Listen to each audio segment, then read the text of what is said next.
Good morning, good morning, good morning. How's things? Hope all is well. What are we? Saturday morning. It gets hard during the summer holidays as to what day of the week it is because the kids are around and it confuses me. It does confuse me. It really does. No, we're not Saturday, are we? We're Friday. Friday morning.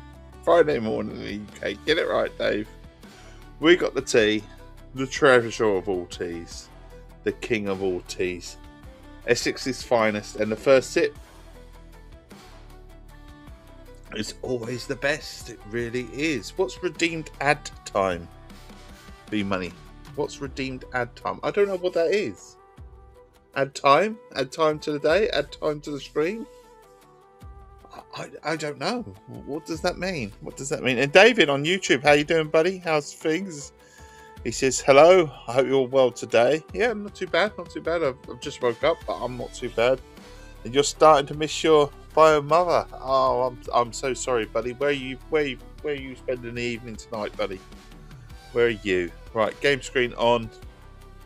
I'm going to check that I can hear myself back on playback in a second, that everything's coming through absolutely fine.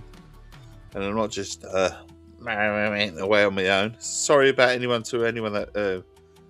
thought I might be on last night. The plan was I would have done, but things change. Family Guy, that sort of stuff. It can happen. It's Thursday night for you right now. It is definitely Friday for me. Sorry about saying Saturday. Like I said, kids at home, it kind of throws you a little bit because when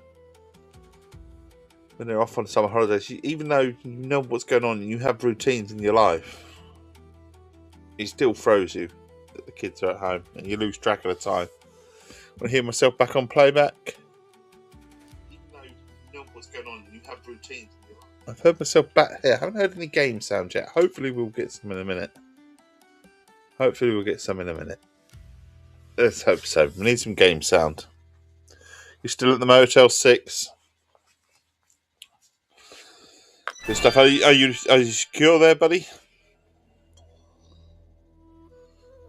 I hope you're secure there. Still at the Motel 6. Still no game sound. Are you secure there, buddy? Oh, I've heard it now. Why did it take forever for some game sound to come through? Really strange. Really strange. But we're here. Got our Bitcoin. Just want to check out one or two things. I think we were going to go to the Everglades. Not the Everglades. I think we were going to go to Dini Pro today. I thought I might fancy it, if I'm honest. Fancy it. One of my favourite locations. Not my favourite. St. Crow is my favourite, but I just thought we'd go there. Unless we're somehow they're really pushing Canneat Creek, aren't they, at the moment? Catch fish more than £14. That's anyone catch Florida gar. Assume they ain't got any Dini Pro. Catch fish largemouth. She's kind of catch fish by straight retrieve. What's straight retrieve? Oh, straight retrieve. Oh, straight away. Did you check it out and then you retrieve it straight away? Okay. Not too worried about that. I'm just going to fish. I'm just going to fish where I want to fish today. Very true. Yeah, secure here. Good stuff. Good stuff. And B Money, I hope you're well today. How are you? Let's get my Twitch screen on. It's good to have my screens on as well. It helps. It really does. Right, what are we doing for rods today? We've got Shiner. And just Minnow. Minnow might be a good one here. I know where I'm going. Or at least I think I know where I'm going. So I'm going to tackle Optimal. Shiners, Minnows. Doubles. Okay. Get you on dough ball could be semolina ball. I think more would be the best one. I don't know if that is on there. Hook size. We need to change that hook size. Getting ourselves nice and ready. We go to a one hook. We've got one hook on bloods. A red worm.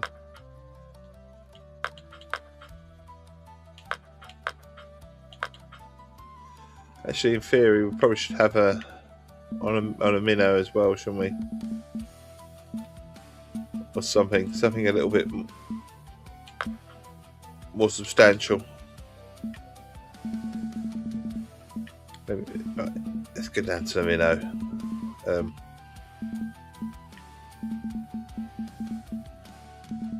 To get myself ready before we go.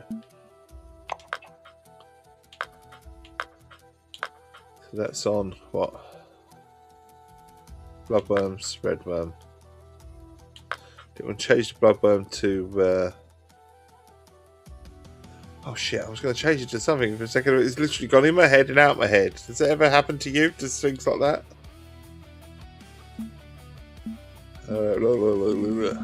How does that work? I forgot what I was doing here. Oh, semolina. I'm going to change my name to semolina, won't I? That's it. It's in my head. And then we've got 2 carp rods. One on sweet corn of all things. Which, why not? And I know what we were going to change. I know we were going to try and change to equipment, tool equipment, and we were going to get rod stands. There was a rod stand out that I can now buy with 4 rod stand for 4 rods. It's also a tripod, so I'm assuming it'll let me. So we've got the rod stand.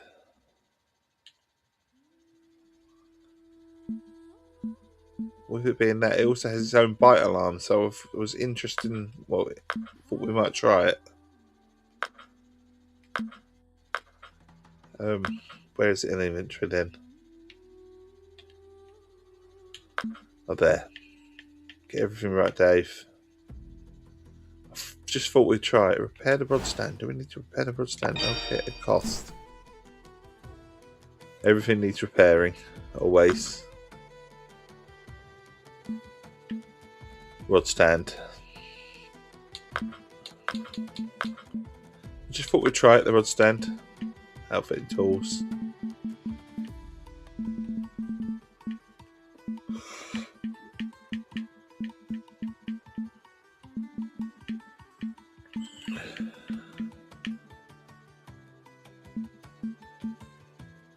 Where'd it go? There. Couldn't barely see it for a minute. We'll give it a go. I figured, why not? And then I said we were going to go to Dino Pro. Shame it's not raining. But I thought we'd go here.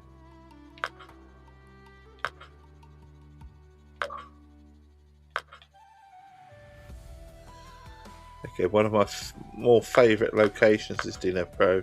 Just because there's plenty of places to fish. Different locations.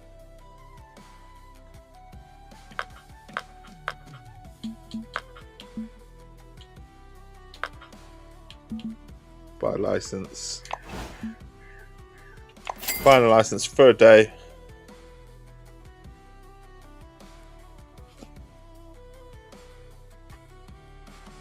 Can't wait to see how much money I get from stamps. What stamps, buddy? Sorry, I've got my...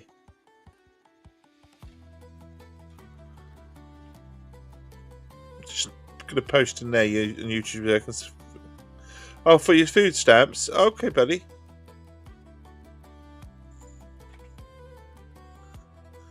What are they giving you? What are they giving you? Right, Ukraine Day license. Let's go. Let's travel. That's where we're going to. We're going to see if we can set up our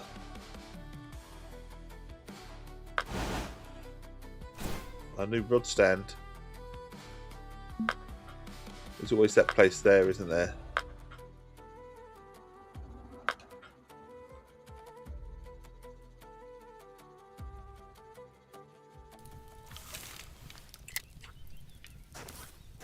Are there anyone else there? I bet there is. I bet there is. Always someone here. Always. I always feel guilty about setting up.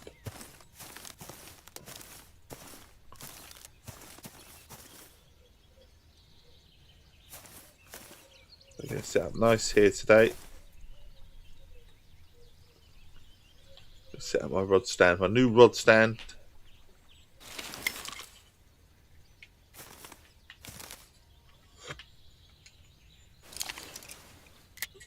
With their own little jingles. So, I think we might just chuck one out there.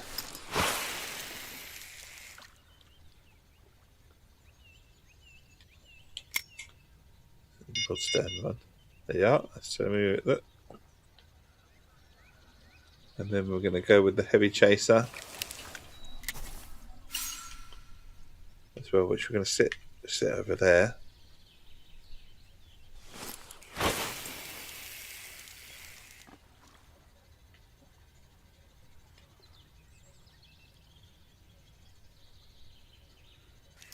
That's not the heavy chaser though, is it, Dave? That's the float. Oh, we could do that. That'll be right there. We'll put that in that stand. Gives me a bib. The heavy chaser. We're going to sit around her there. Sorry.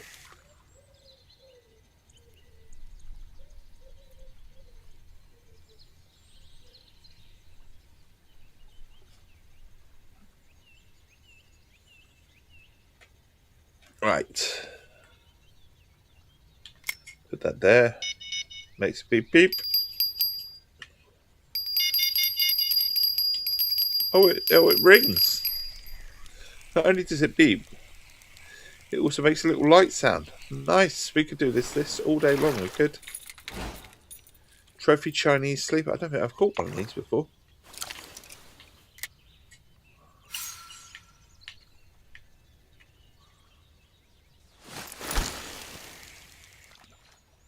Mind you, I'm not surprised. What the heck is my book size doing as a size 4? Told you I hadn't sorted out my rods. At all. What sort of hook size is that?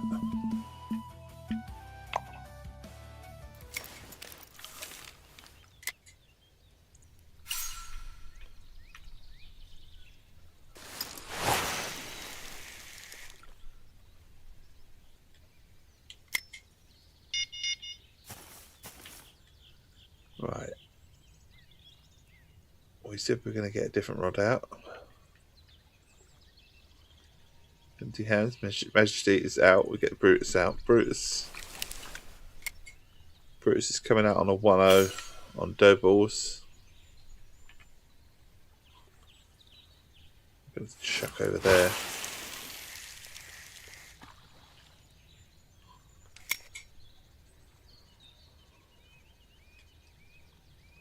Put that in the 4th one.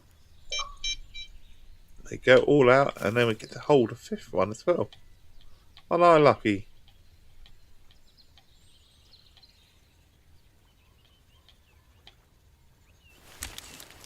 So we can have 5 rods in play.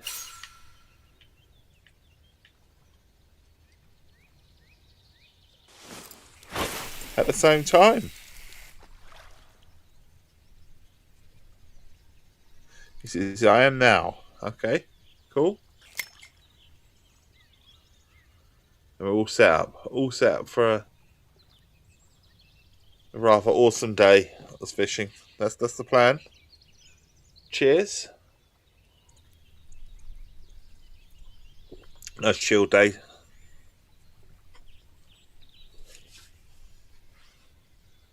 I don't know why we've got the feeder cart rod on there. In fact, that's what I should do. I should have my cart rod out. Fucking hell, not a third. There's carp in here, isn't there? Pretty sure there is.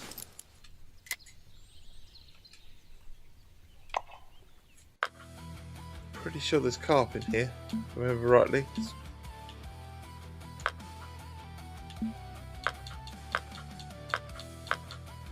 There is carp. There is. And we have a carp rod out with us. Oh, wrong one, Dave. I'm used to picking that one. There you go. I love the idea that they flash.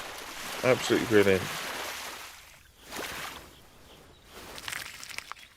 And comes home in an asp.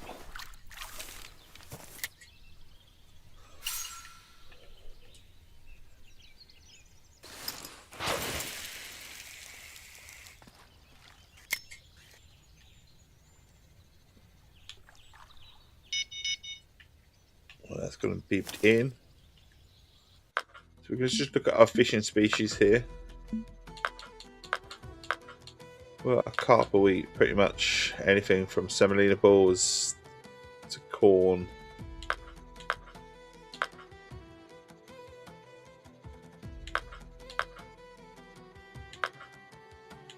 Thinking about putting semolina balls on the carp rod. Obviously got to pull out the carp rod back. So we've got Mega Chubba on Deep Horizon. We'll go with the Deep Horizon, but we might... Oh no, we'll go with the Mega Chubba. We might just put semolina balls on it.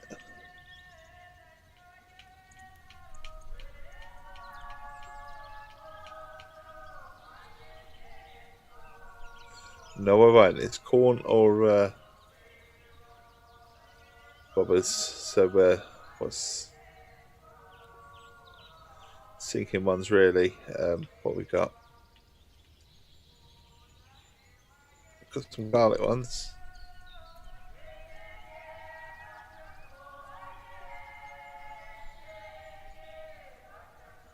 There's definitely singing going on. I said that last time we were here.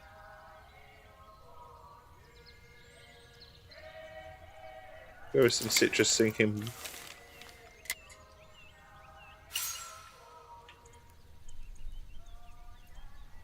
Whack that over there.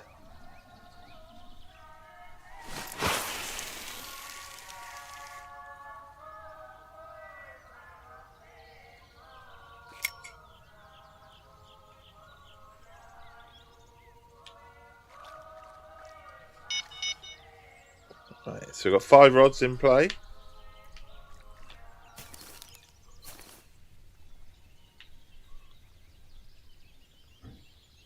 Hopefully we'll catch plenty. Anyway, that's the plan.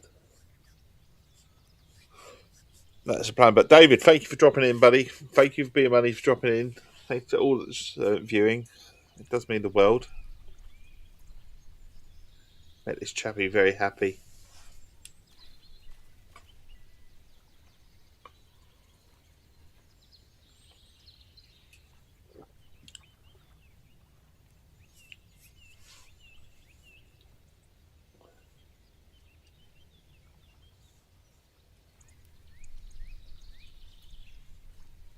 Let me see how we get on here for a little bit.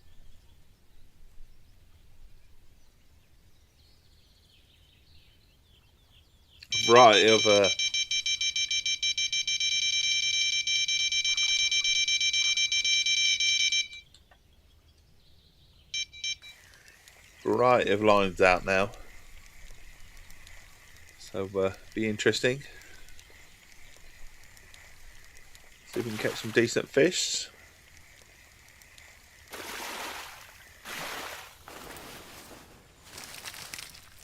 The silver carp, nice, £9.6. Not bad.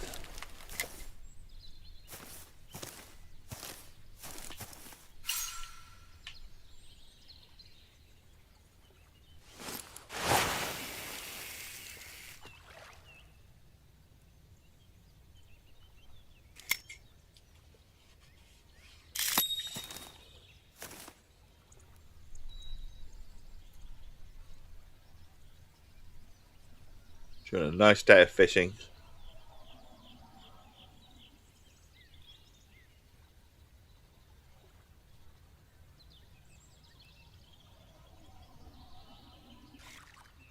Shouldn't miss a bite, should I? That's the thing. The alarms will go off. At least you think they would.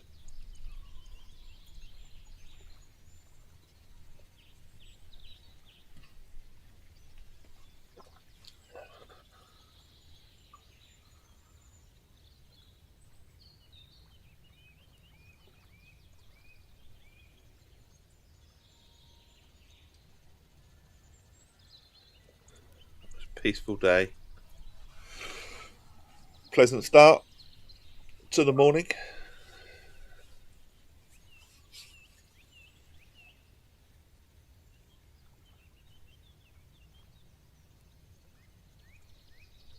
Seeing what's out there. Seeing what wants to come and play.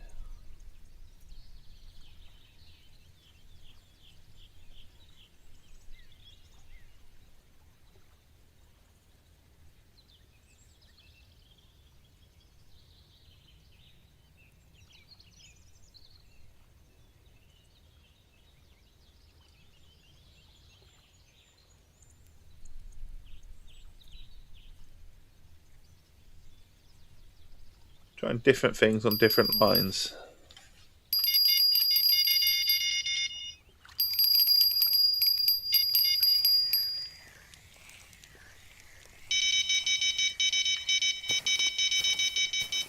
So we'll fill this one in quickly.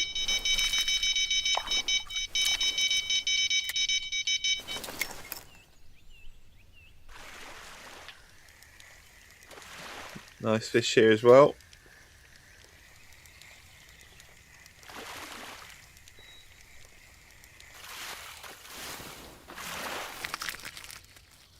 Black Sea Roach. £7.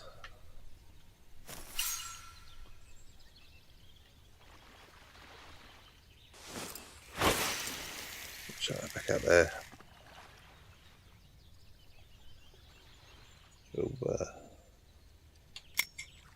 put that one there. And our heavy chase has got to come out as well.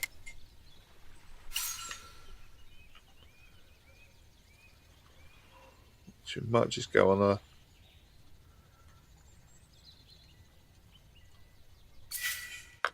large minnows do the trick here. I think they will, won't they? Could be wrong. Beluga, large minnows. Medium cut bait. We could put a beluga here. Go on for a large minnow.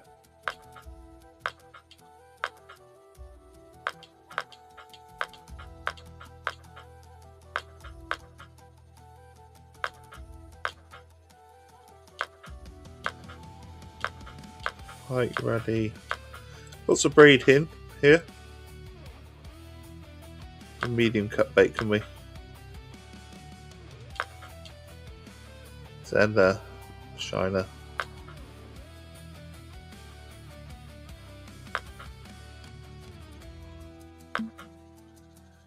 Medium cut bait, can we? And just see what happens.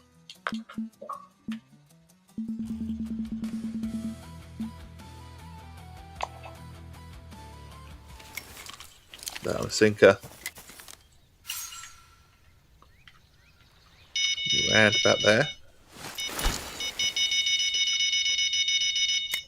Ooh. Carp rod's in. First fish on the carp rod. So everything's in play. What we like.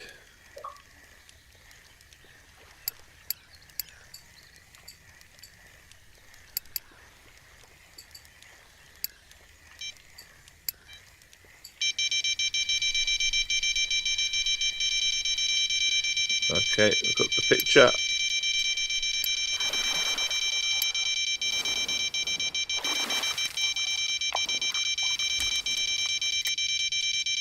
Cool, that beeping's quite loud, isn't it? I hope that's not coming through too loud for you. I might see if we can turn it down a little bit. It's quite loud for me. It's quite loud for me. It's possibly quite loud for you. Let's see if we can just alter that sound a little bit. I'm Vortex, how's things, yo? Can you? Natalie, how's things? Can I you? What would you like me to do? Turn down the volume of that. Oh, bite alarm, audio. Bite alarm. We've got sound of bells and bite alarms. We've got to turn them down a little bit. They are a little bit loud, aren't they? Should we turn them down a little bit? Should we try? Just a little bit loud. Thinking we'll go down to 40%. See how we get on with that.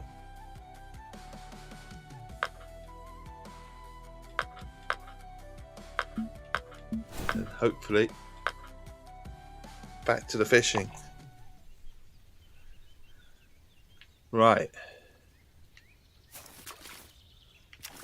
Let's chuck this. This is our sinker out, is it? Yep, this is our sinker. So we're chucking it around about there. Let's see what helps. We'll put that in for rod 4. That beeps just to let me know. And then we'll go with a deep horizon again, which obviously did the trick. And we'll go around about there.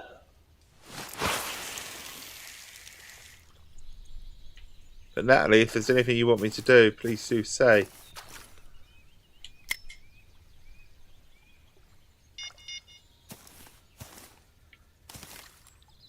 I've got our float rods out, and I've got this lady's back of the head. How you doing? How's things? Have we got a name above your head? We haven't got a name above your head. Okay. I hope you're well, Natalie. And Iron as well, and of course David and B Money and everyone else that's in here on YouTube or Fred. Oh, good. It's seriously going that way. It's going all the way that way. Going out to sea. I say out to sea, but I don't know which way it's going. But out to deep water anyway.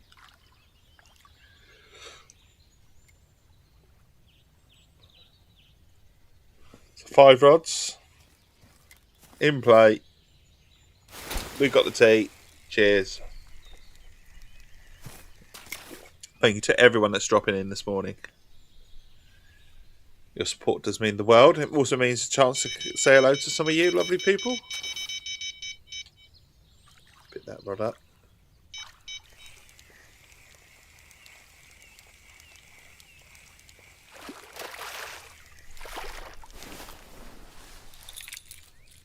A European perch. We're catching a bit of everything.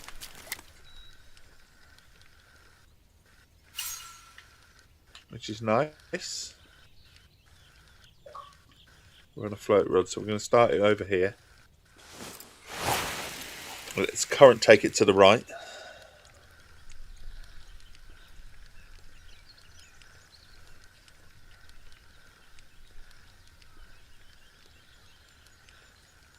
Might just bring back my Brutus.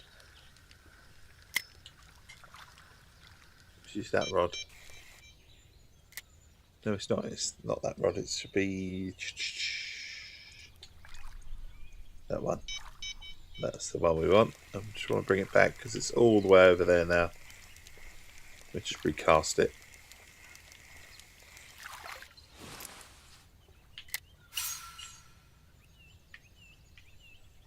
Chuck it over there.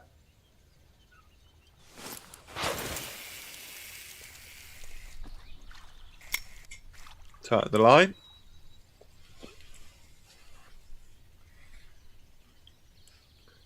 Cheers.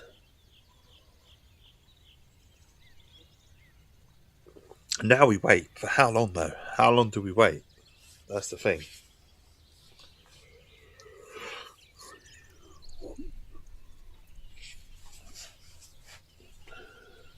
How long do we wait? Hopefully not too long. I figured if we got 4 rods out, or 5 rods even, if you like, you know, it's more of a chance for a bite. Probably miss a few.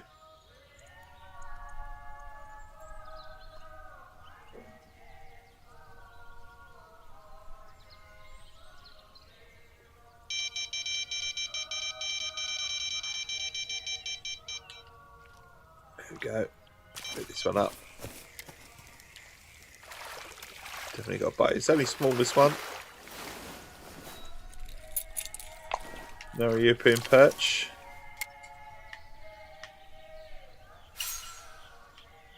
So we're just chucking it out that way. Put a couple of sinkers down. And just enjoying some fishing.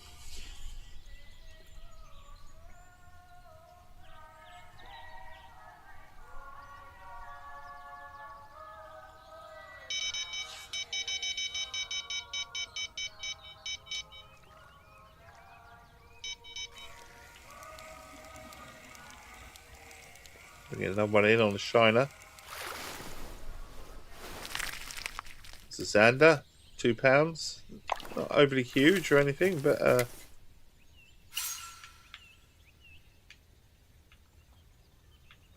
just wonder if we chuck one on that side of the.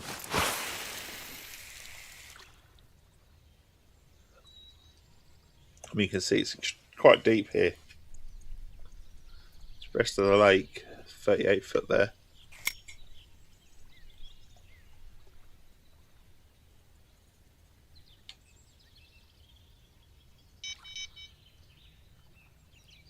Her Majesty's here. The small minnow on one hook.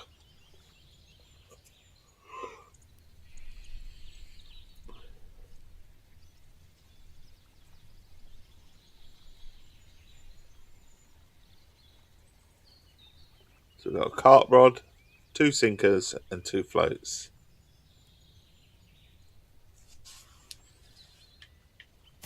Something released. I would not be surprised if the second rod goes in a bit. It's certainly something moved. Either that or it freed off the bottom for a second.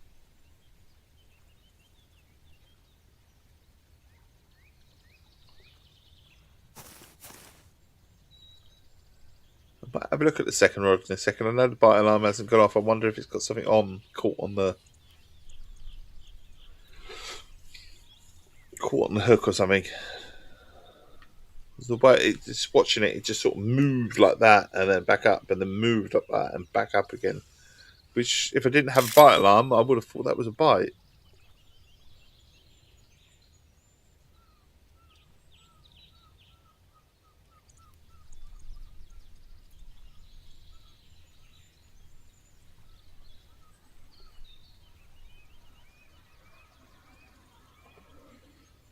Grab some more tea.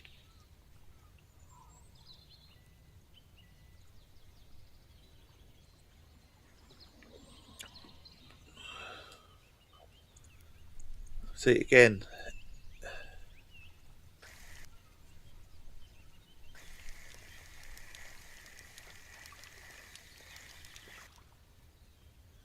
I'm tempted just to bring this line in.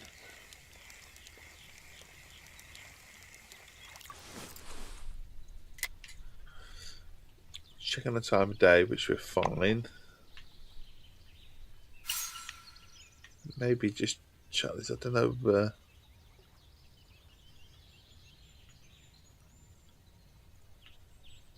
Even shut this out there a little bit.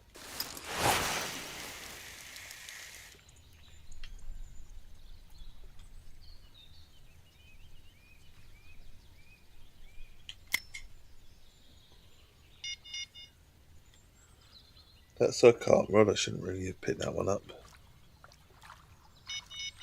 Small hook.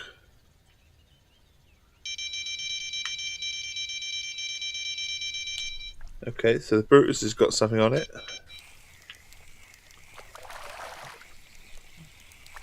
Okay, it doesn't feel very big, but it doesn't have to be big as long as they're fish.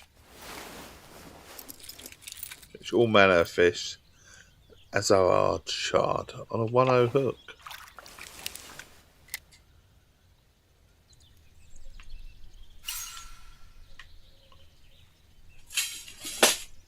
Watch that there.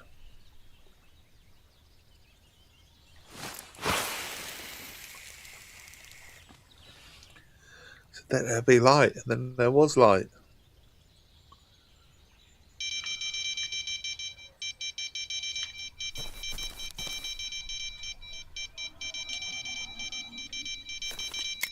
Needed to pick it up. It didn't respond.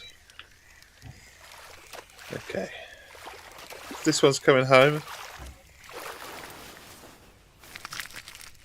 An asp, £3 asp.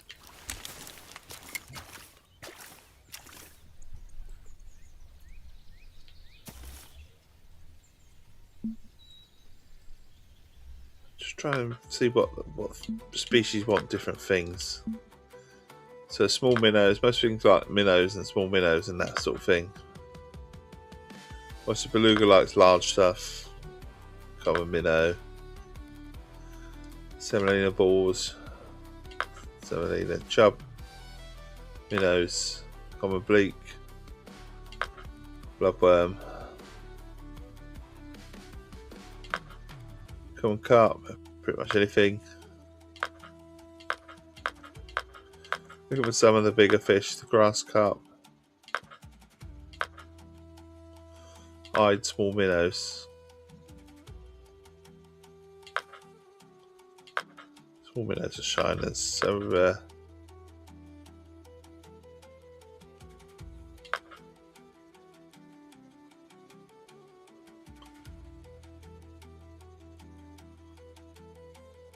Starlight like shrimp. Oh well. We shall see.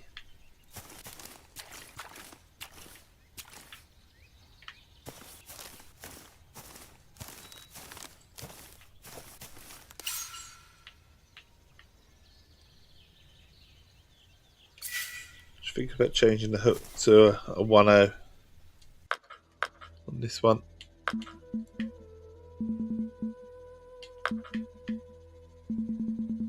The old barbless.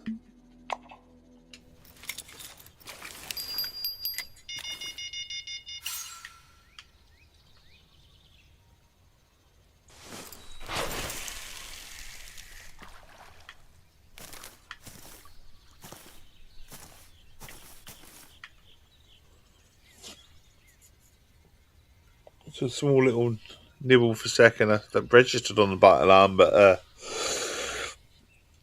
nothing major. Oh, another one. Another little beep.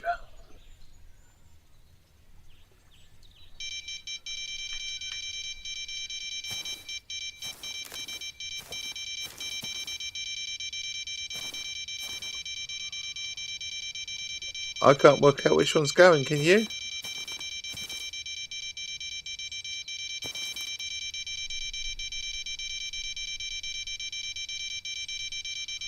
I'm going to have a guess that it's the Brutus.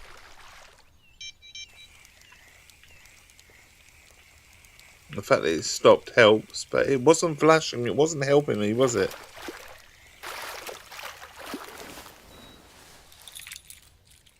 Maybe that's why it wasn't helping me, because the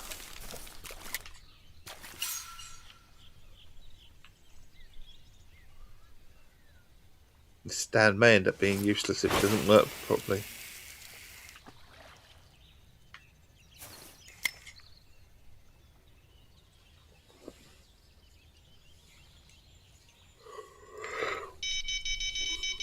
That's better. That gives me an idea which rod it is. Oh, there's another one going, and that one's green. Okay, so that's the fourth rod.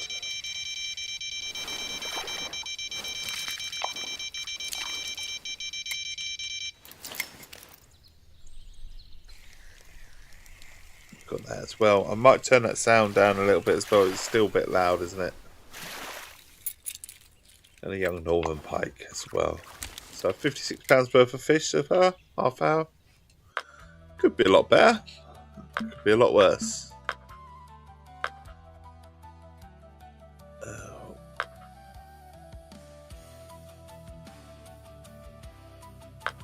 What we're going to do is just mess around with our audio for a minute, because I'm aware that I might just be I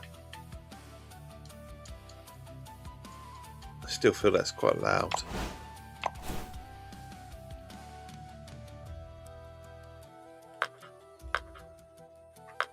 So we'll just turn it down a little bit. We're going to go fishing.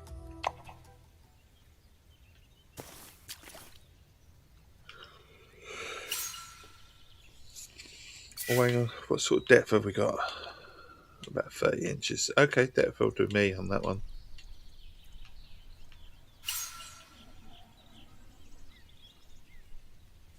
Might experiment with some of the depths as well.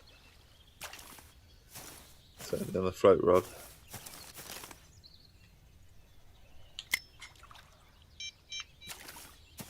There, we'll get the sinker out. The old heavy chaser.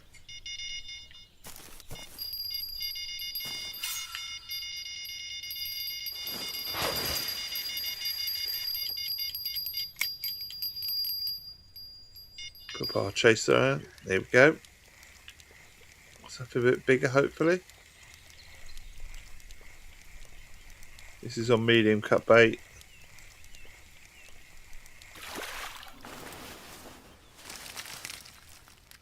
The Starlet. 5.8 pounds.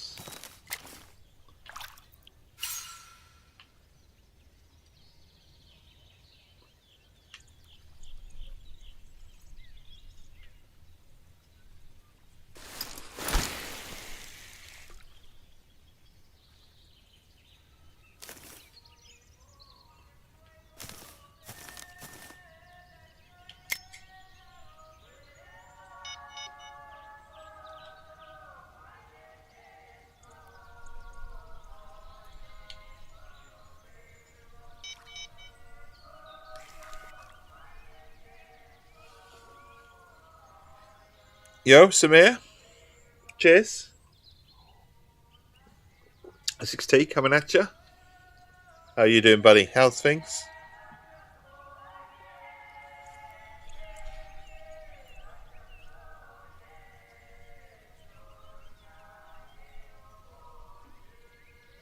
I am here, buddy. I am here. Are you there? I'm here all week. I'll be here all week. How's things?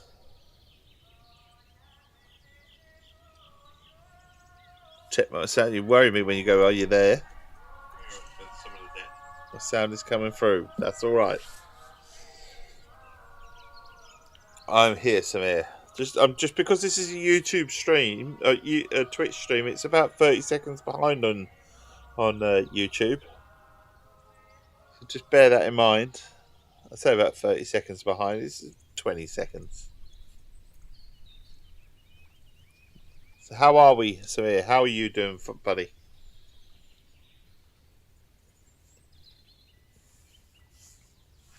How much money have I got? 3.2 million. That's how much money we've got. 3.2 million. Yeah, I'm a little bit way behind. I'm catching that Starlet still.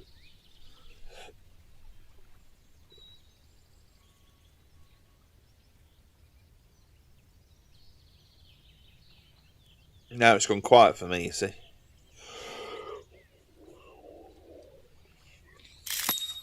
Oh, we've got a bite, Get excited. We've got a bite. I mean, we've got 5 rods out. You'd think we get a bite.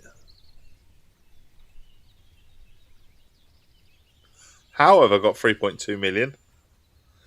Well, shrewd sort of accountancy, if you like. I always, when I fish a lake or anything like that, I always go for, we must always make the money no matter what. But there are certain parts of lake, certain areas that you fish for. Also, it does help if you get gifted a pack and you go to Norway or something like that.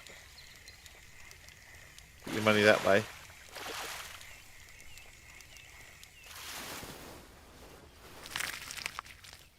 But I do like my freshwater fishing on this game.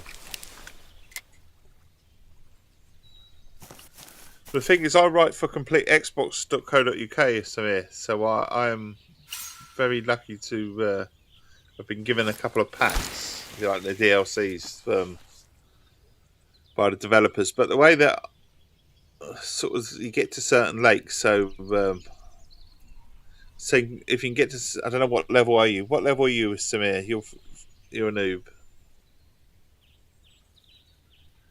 So there's certain lakes that just become farming lakes. So obviously the first one is the Lone Star Lake. You know, for a few levels, you can just fish there because sort of save your money and fish there. But then you get to, I think the first one would be Emerald Lake, and if you cast out right from the dock on that one, right out in the middle, we see the big tree at the back. There's plenty of walleye there, and that'll be on your way to leveling up. And then the next one will be as soon as you get to the glades, go to the glades, and then you go to the third sort of like third peg, far right of that. There's 2 lily pads, and if you fish in between the lily pads and you keep fishing there, you get plenty of money. And then you just go to certain lakes. I wish you'd use YouTube a little bit for a guide or two. There's someone called Super Dave Gaming, so SOOPA Dave Gaming.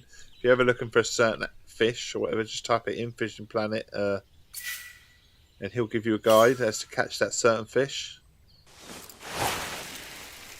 But there's different lakes that sort of house different things, and I mean,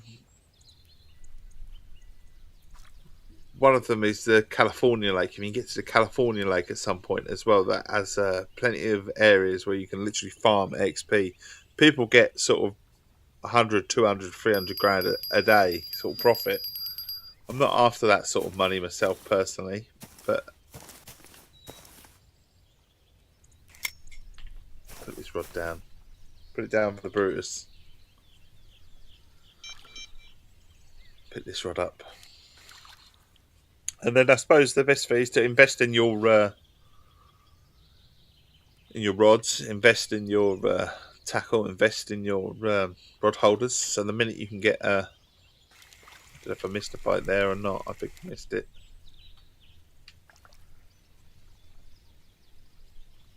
But yeah, it sure helps to get a pack or two if you get the chance to go to Congo or a chance to go to Norway or Japan, and you get given stuff, sort of rods and stuff, and you get given the chance, even if it's just a loan for a day. I know they do the packs at the moment where they're loaning. But the best place, Samir, would be is that there's a new Fishing Planet anniversary coming out. I don't know if it's tomorrow or certainly the first week, so it might be next week in August, which will unlock every lake. Every lake will be unlocked to people to fish. Sometimes it's about investing that money and knowing you are going to fish there and then fish there. So I'm quite fortunate now that I've got to the point where the money's not really an object unless I start stupidly spending it. Coming back to these sort of lakes, which I love going to these lakes. I mean, I'm level 56 now. St. Croix is my favourite lake, but I also like this one as well.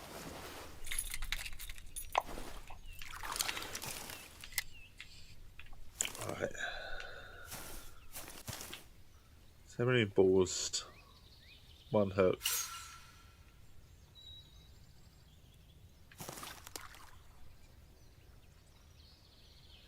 Just going to chuck it out there.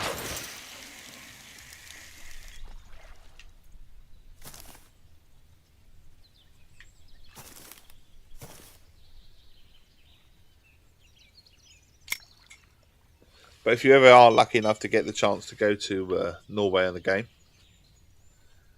and you get the chance to go for a Greenland shark or something like that. Sorry, excuse me. Apologies. No red card needed, I promise you. I'm covering my mouth. Do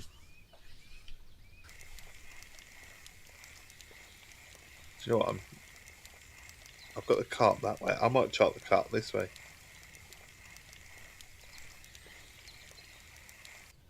Strike too early. I did not strike too early. The bait is lost.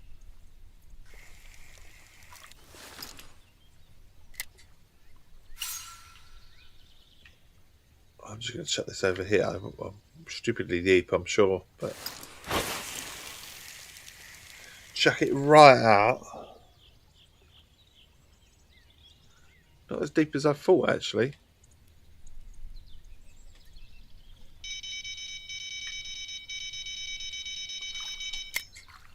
for the middle rod.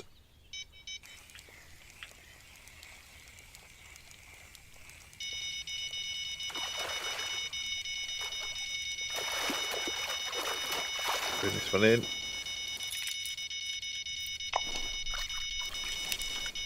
Quickly swap.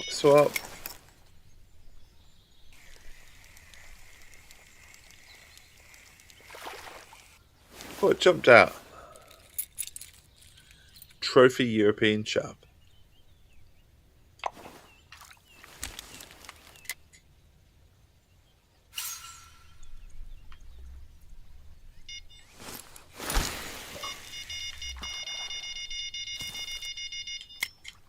Rod 1's going.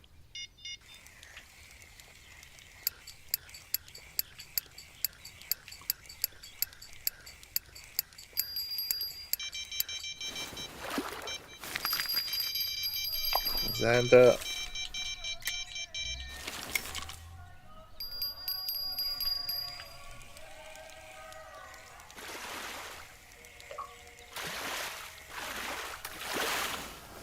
Putting them all out at the moment. Let's style it.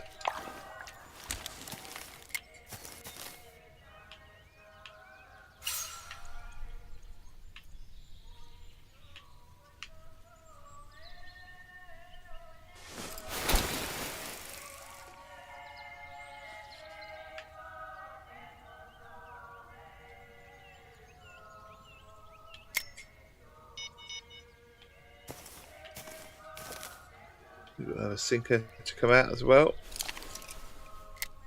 Heavy chaser.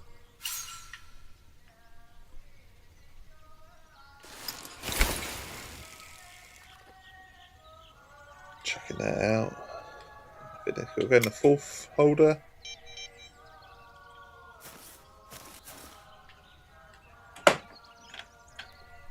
And then if we're bringing the Brutus out as well.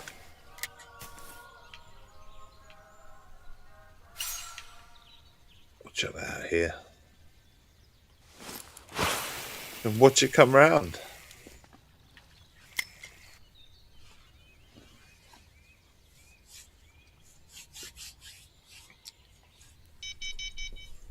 I've got a little bite on something.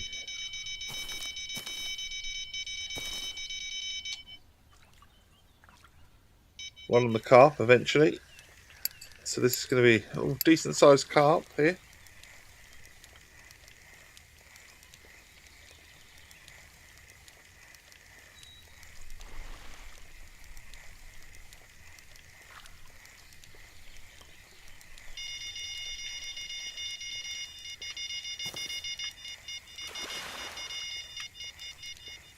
I've got a bite on the first rod. Once this comes in, hopefully we can do it.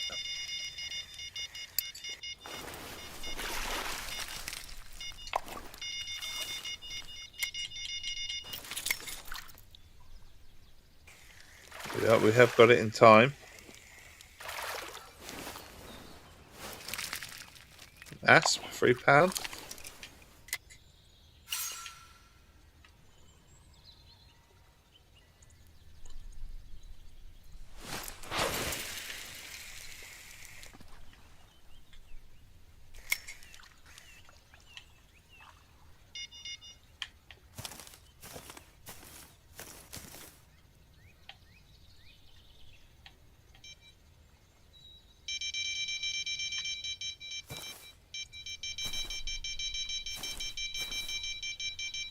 Fourth rod. Out we come.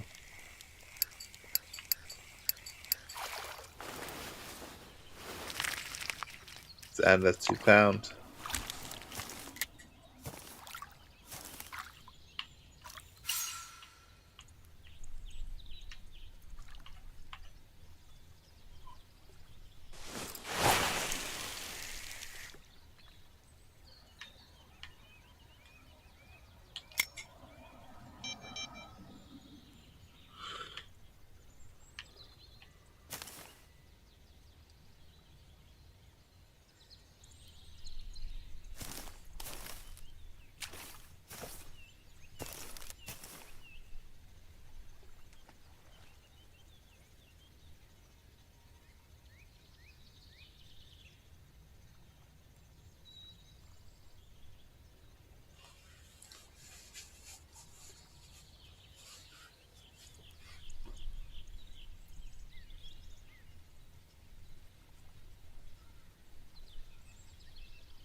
Putting that one in. Bruce has got something decent on, hopefully.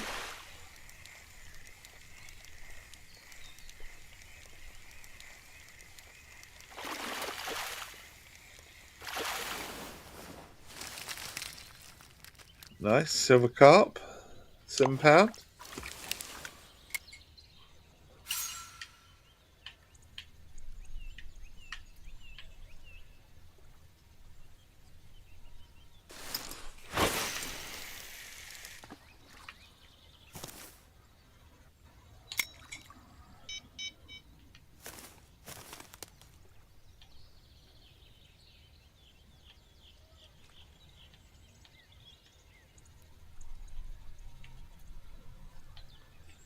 To get our carp rod back out.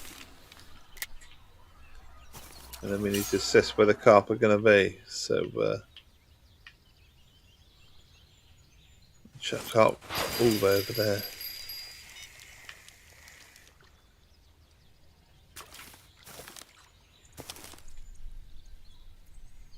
Then rod holder 1.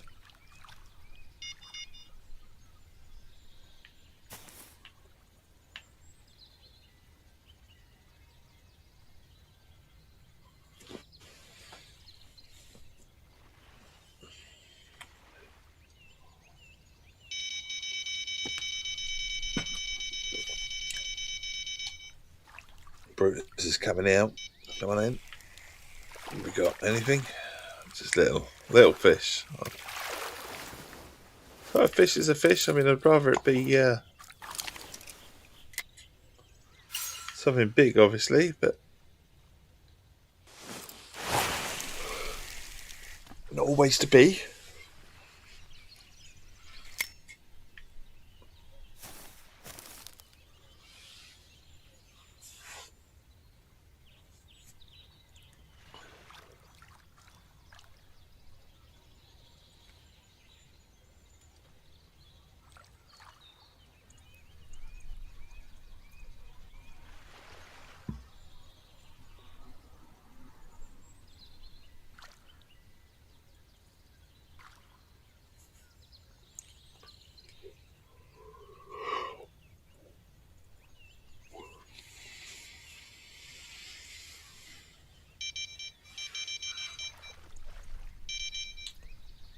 So the sinker's doing all right as well.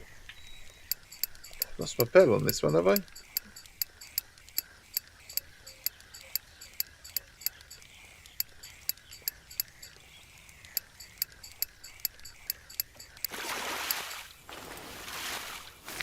What we got? Young Wells catfish.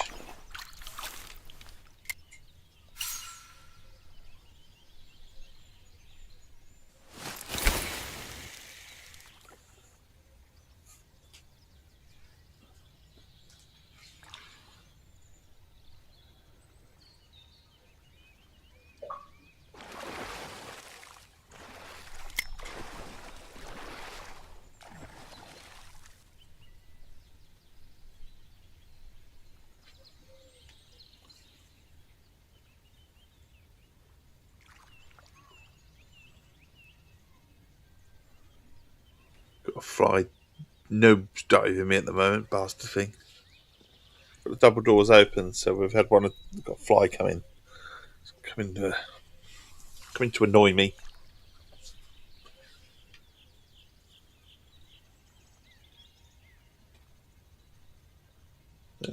I'll put these brewers up.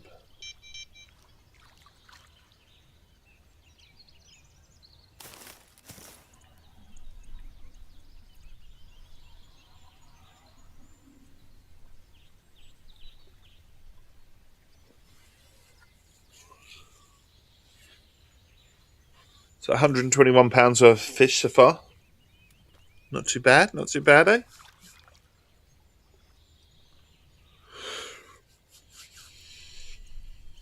Gonna give a. Sometimes this is what you do to sort of level up a little bit on money. Not that I'm overly worried about leveling up, but you type in Fishing Planet on a browser and then you put where you're going. So this is Dino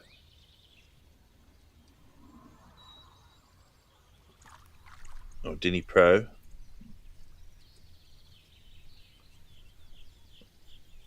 Top locations.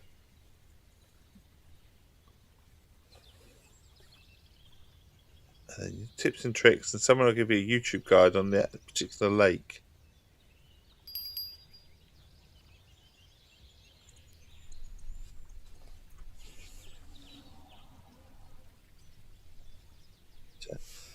About you'll hear all the videos that we get told off by YouTube as well.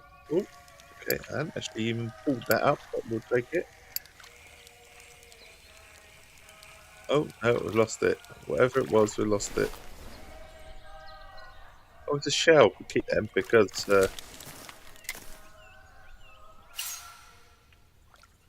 we got even shells for one of the bosses. How big is your video? Oh, 18 minutes.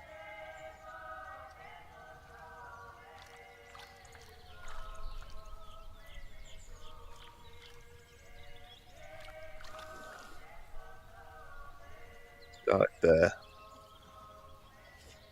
We've got lots of locations.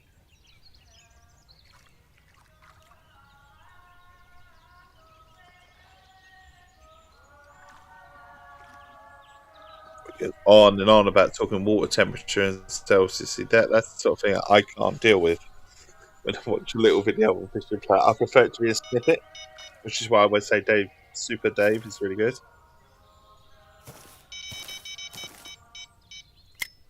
They're only like bite-sized videos.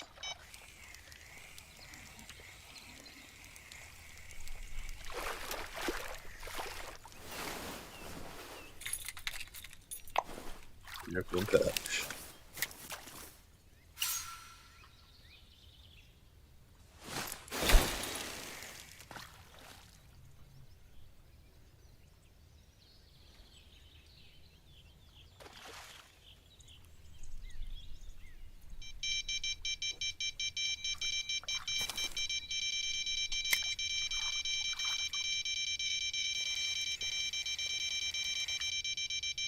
Ooh,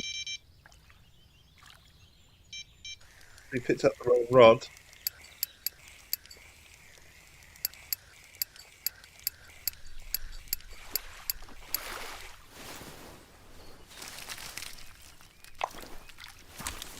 Sander fish.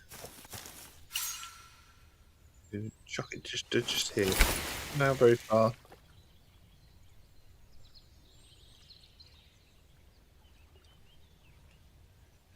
23 foot deep.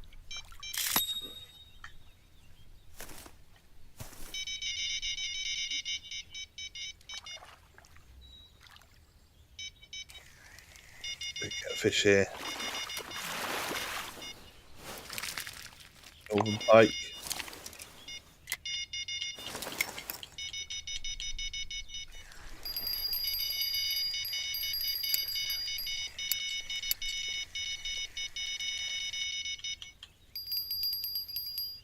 Chase this again as well.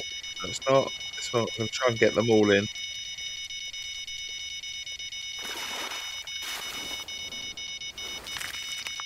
Whales, catfish.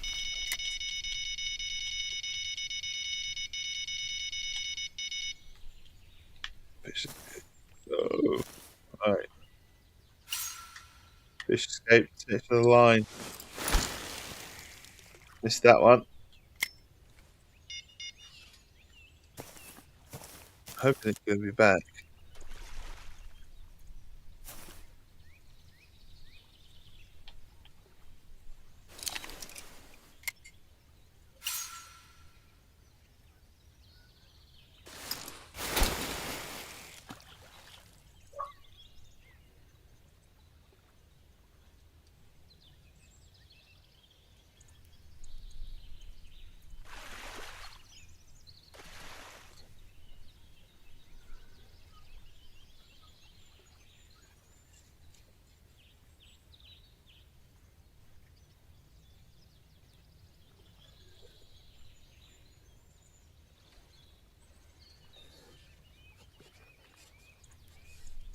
Chilled fish this morning.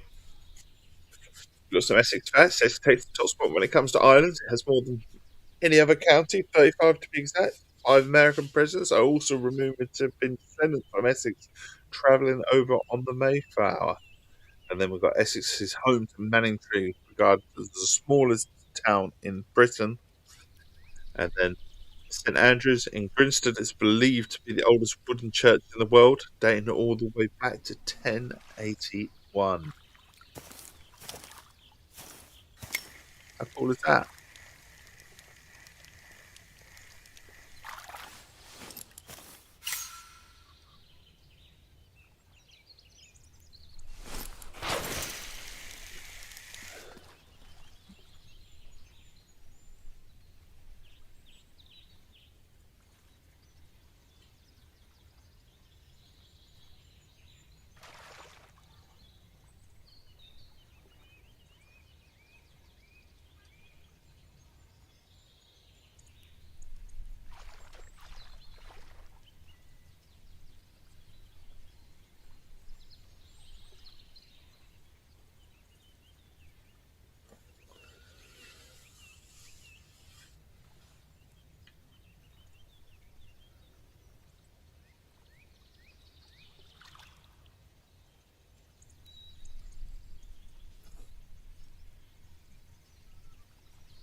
There's lots of little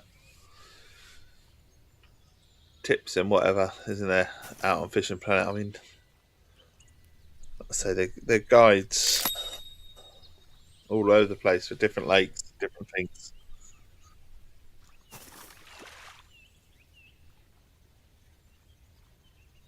You can really get into the depth, look at the water temperature and stuff like that. Really get in.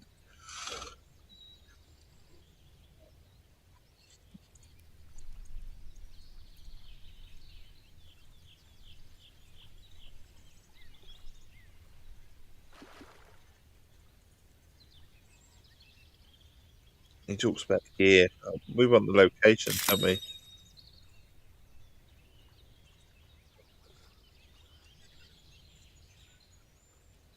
Locations are the biggest thing for us.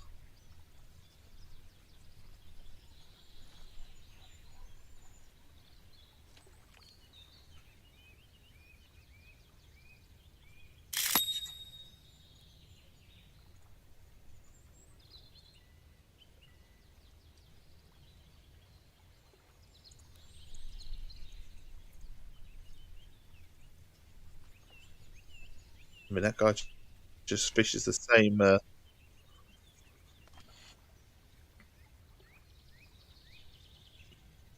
Watched Super Dave or Super Dave just to see if you can offer a different angle. If we test the same thing that the spot is here, a lot of them are saying the same spot, the spot that we're already at. But it would be good to go somewhere else.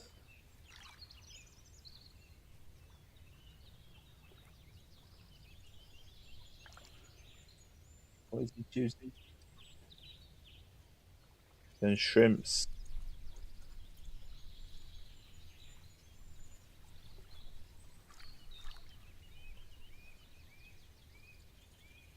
And shrimps.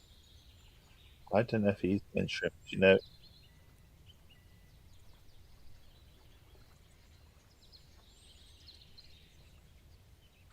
All catfish is what he's got. Catfish.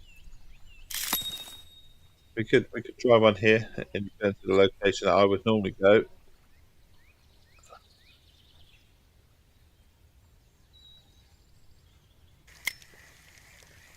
Might actually just change where I am actually.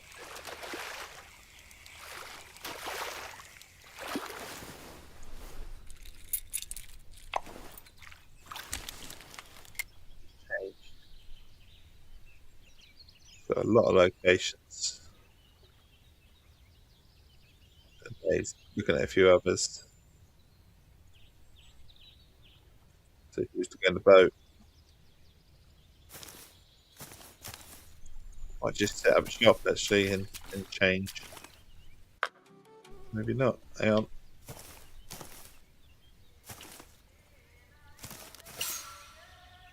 Let me chop one out here.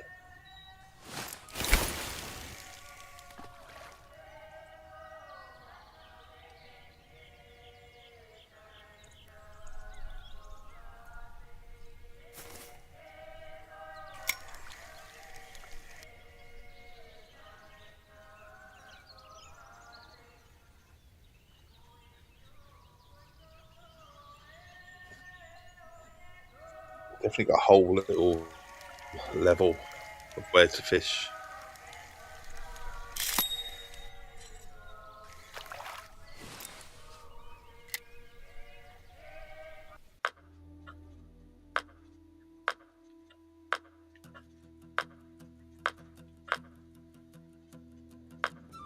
So we know that little area, so I'm thinking if we go somewhere else, that's what I'm thinking.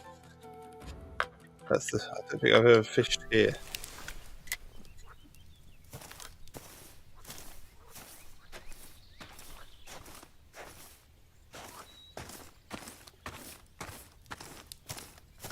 Just a little location.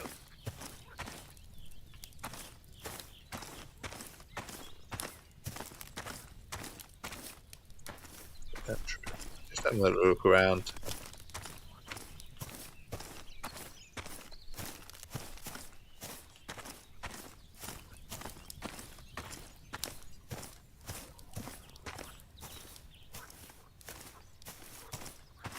Look like a decent sort of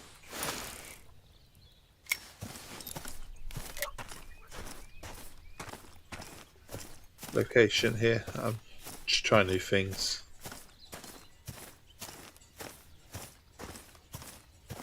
See how far this takes us, this path. Takes us to here. We have to go across there. That bonfire.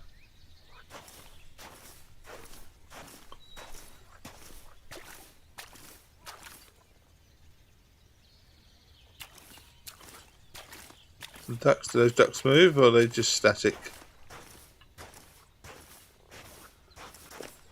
No, we might go back for a minute.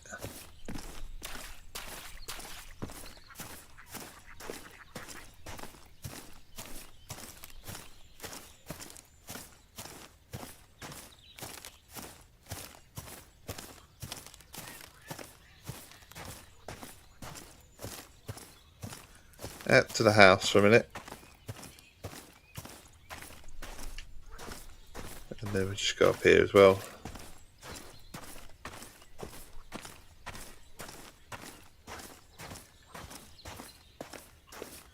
Let's stay here for a minute. We can mark, see what we catch.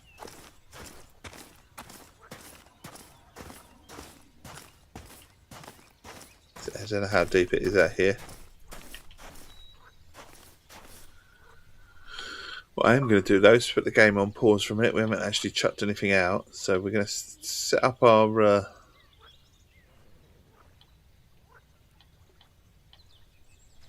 stand.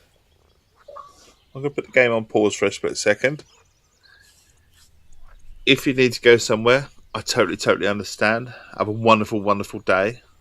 If you're sticking with me, and I hope you might be, I'll be back in a couple of minutes. Just put the screen on pause for a second. Or a minute or two. Back in a mo.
We're just going to set this up here. I'm going to stick a carp rod out. Sorry, dog's very interested in me at the moment. I've got a bicky on the side. Oi! Oi! Go away! Look. You can have a bicky. Behave.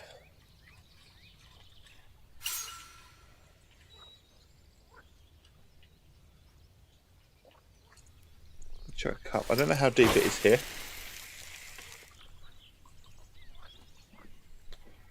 Not overly deep.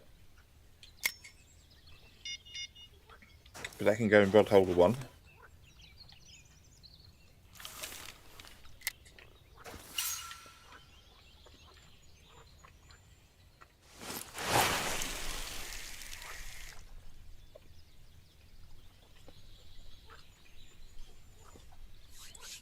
How did the salmon go? Well, I got my daily. I wouldn't say it went fantastically well, but we did get the daily. In the end, we got 2 dailies. We didn't bother with the ball. The ball, everything I got wasn't a ball, so we didn't bother with that one. But everything else, super trend. How are you doing this morning, buddy?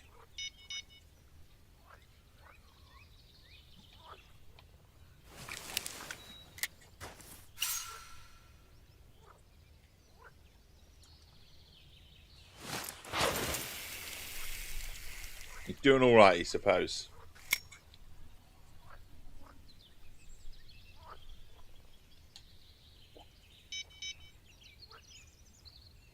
And then we'll get the Majesty out.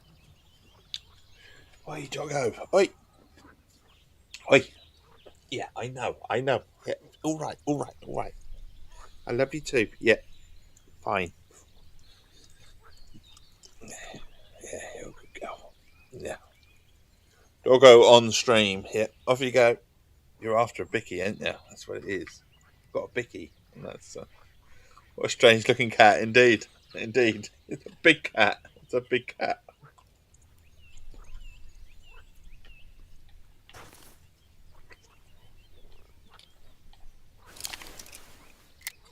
I was just trying a different location out on Dinny Pro. I just thought I'd go exploring because I know a couple of areas, but I've never really explored this lake.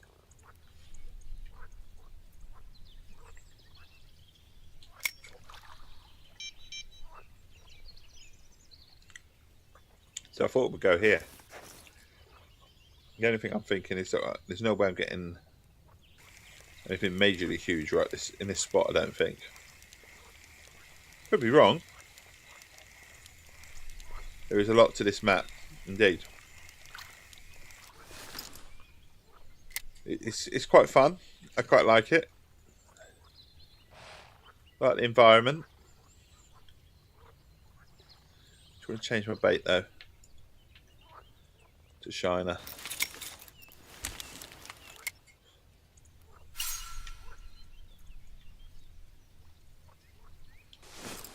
Just trying different things today, more than anything.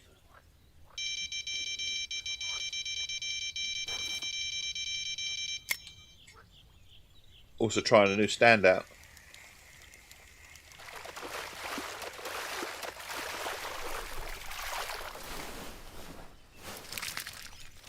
Trophy-eyed. I suppose we could mark that, can we? Not that it massively needs marking, but that's where we were. Obviously, that's the spot that I know of, but we've moved. So we've gone here. I'm trying something new here.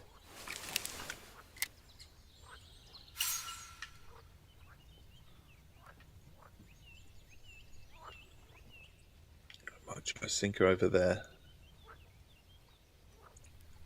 Anything, just anything. Just try, like I say, exploring the lake. So I've got a carp out, got a carp rod out. I've got 2 sinkers out, and I've got 2 floats. So we're literally just trying for anything.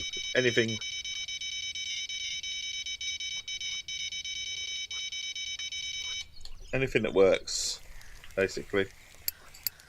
Because I stick to 2 locations usually. The locations that I stick to are the one where you get the boat from.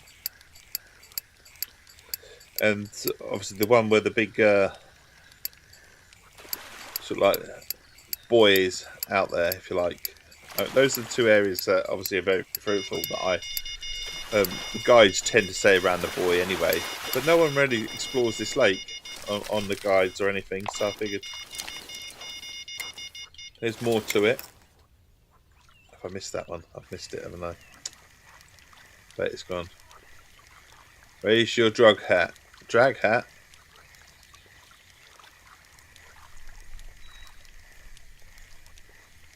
Got the bell?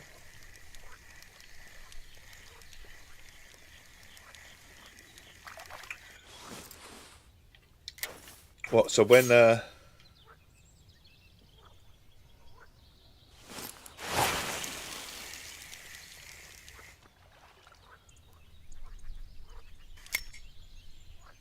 what, open up the bell, or how do you mean? How do you mean raise your drag hat?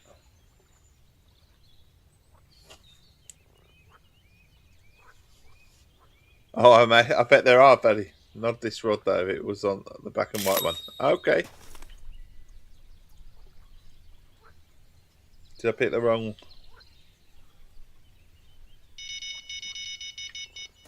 I bloody put that down as we were getting a bite.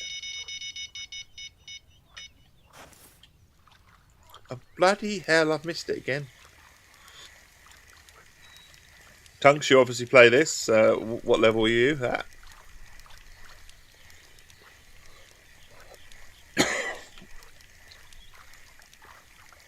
$75. Awesome.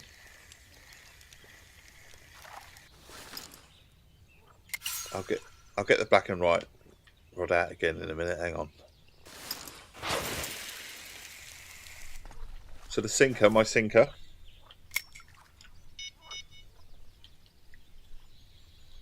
You want me to what? That? Just literally let the drag out.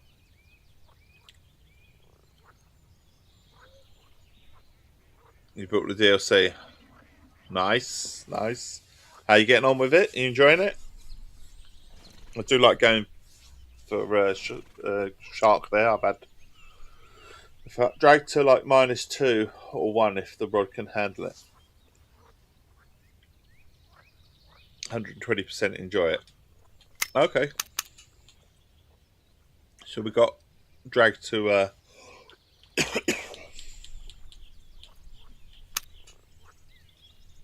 drag to 0, yeah?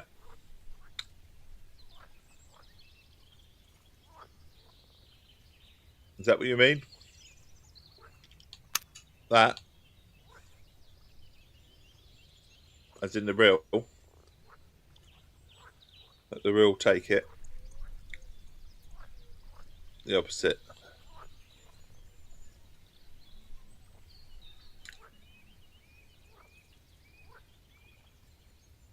Right, it won't go -1, that's as far as it'll go. If that's what you mean.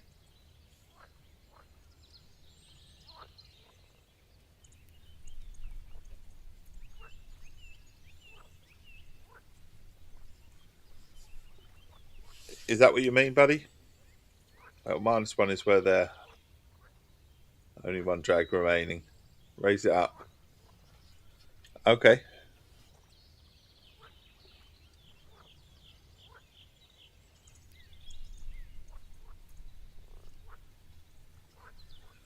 You want full drag on. Up, up, up. So you want there. And then there.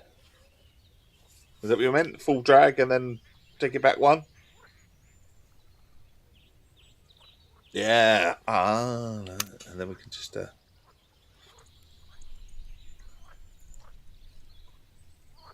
That's -1, is it? Okay.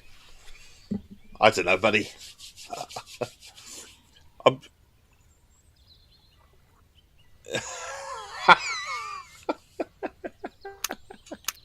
Would you like me to go to -2?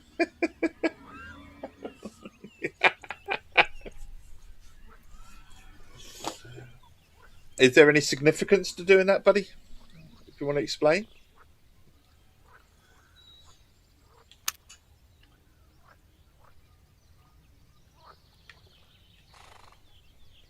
What's your theory behind that then? Please do.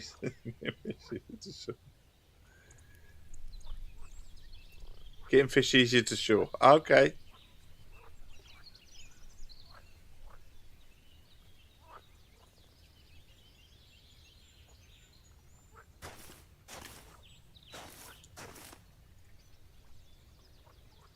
Getting your maximum of your real land and yeah, I got that. I usually catch and then go up the drags. That's all if I need to. That's how I usually do it. But I'm always open for tips.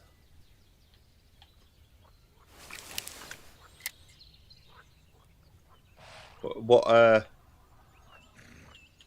you're like razor drag here as well, yeah? Shiners, barber's hook. Like I said, we're just trying that new area really. Not really catching very much here.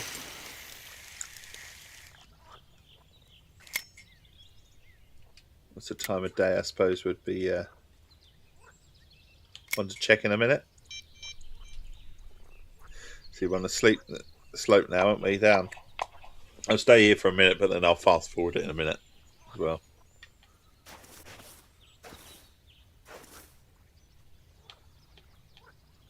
Brutus. The old Brutus on a semolina.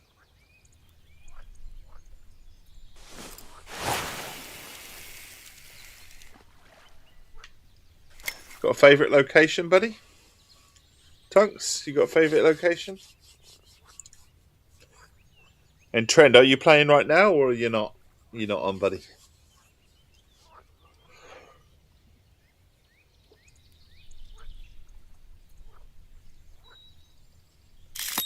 I'm not on right now. Are you busy, buddy? Big fish right now. 2 minutes. That's all right, bud.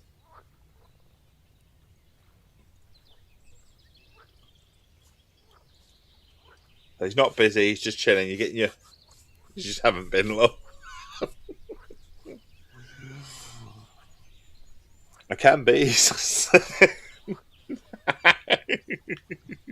If you need. Well, look, as always, if you want to send us some locations, buddy, if you've got any on here, I'm happy for, like I say, whether it be with your setups, if you like. It don't matter to me. You know what I'm like. If your fish can be caught there, there's fish. It's literally no effort. Awesome stuff then. Yeah, if you can then, and you don't mind, then send me some locations. Always up for some locations on whatever you've got. Because like I say, I've not this. This is a place that I haven't really been. I've gone to a place that I know I can get fish all day long. So if I wanted to, I could just stay there. But you know, I get bored if I stay in the location all the same location all the time. Ton of pike. There you go. That'll help. Don't mind going pike fishing. Literally anything you've got, I'll take it. Any tips, any places, any tricks, and there you are. Your friend Trend Killer is online.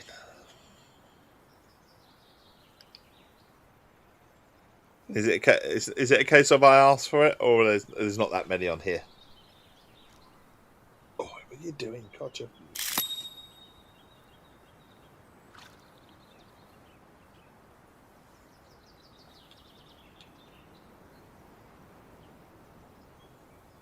There are a few.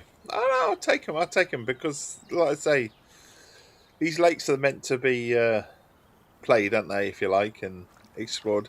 I know there are spots in that you can grind and earn your money, and I get that, but I'm not after that. I know I'm nowhere near level 110 or anything like that. But I don't think I see myself grinding it to 110. I'd rather just play it. Do you know what I mean? There are areas I went and explored Norway for a little bit, and I could go back to Norway and level up a little bit, I suppose. I've got plenty of time on Norway yet. I think I've been spoilt by the developers. That's the thing. I've been spoilt by having so many maps available to me. Almost any mark, which typically means unique. That's all right. But where there's fish to be had, there's fish.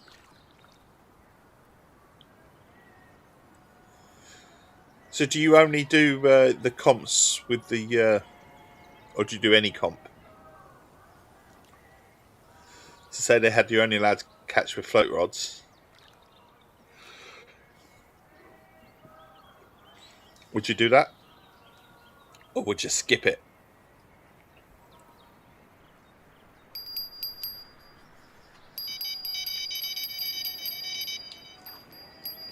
First fish for a while. We'll take it though.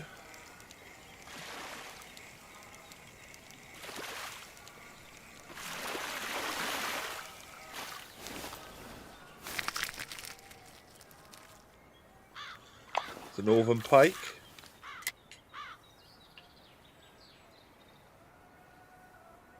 You said over 607 months. You do pretty much anything.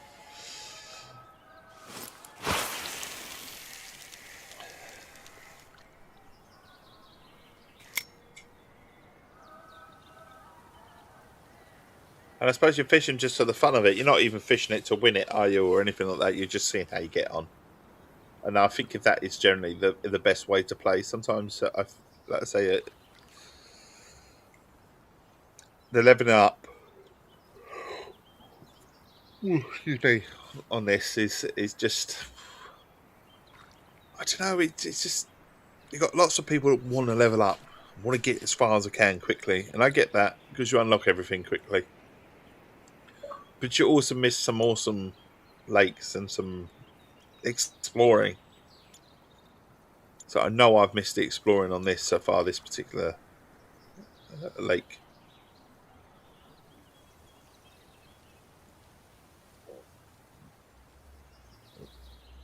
I see you're 110 plus 6 now. I think that's you've gone up one since I last noticed.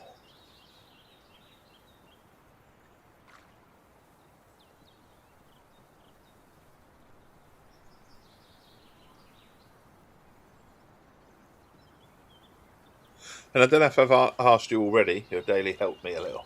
I did it.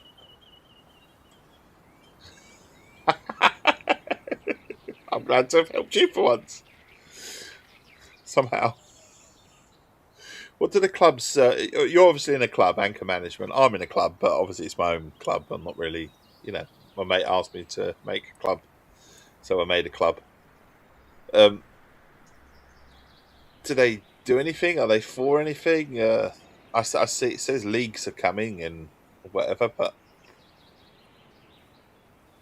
and I see lots of people recruiting now because I was on Facebook the other day and I was having a little nose on one of the Fishing Planet groups on there, and they were talking about that so and so is recruiting and.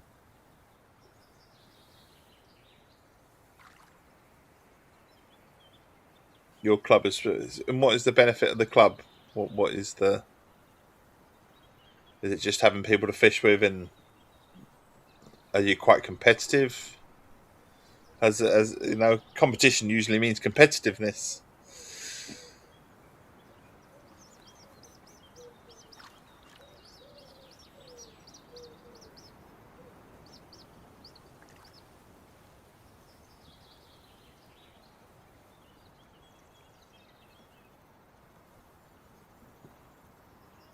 You'll fish multiple comps today.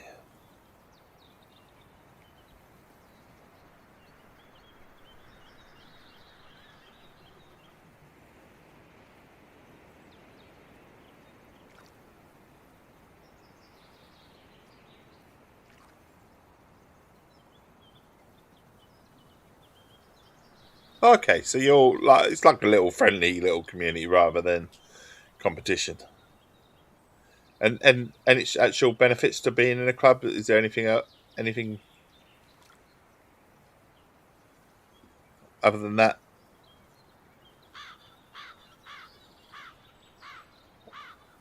Sorry, the dog is just literally all over me. Not really. It's just like a community sort of space. Okay, cool. So you've sent me. I think you've sent me a. Ooh, ooh, ooh. I'm going to look down.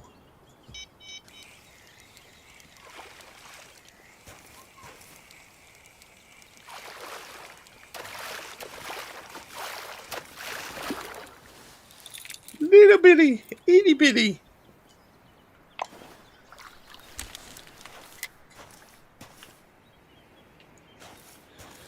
Right, it's the time of day. There, gone flat. Pull that over.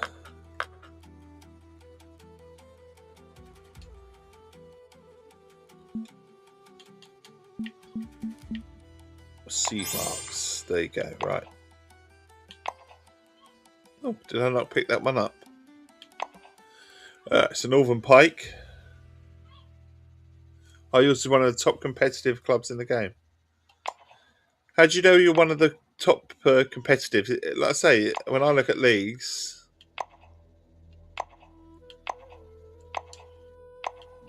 early morning, late morning.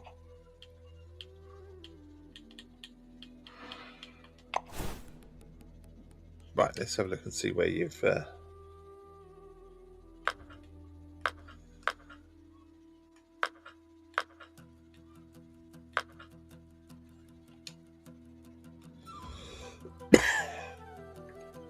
These are players in the top 10. Ah, okay.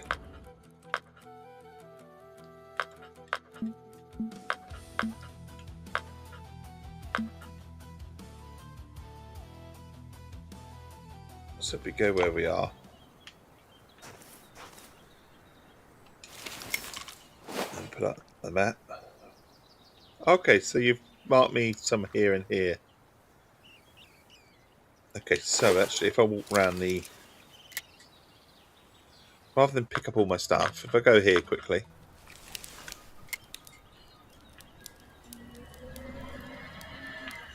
I think Salty said there's a chap called Salty that comes on into my stream. Sometimes there's something to pick up here.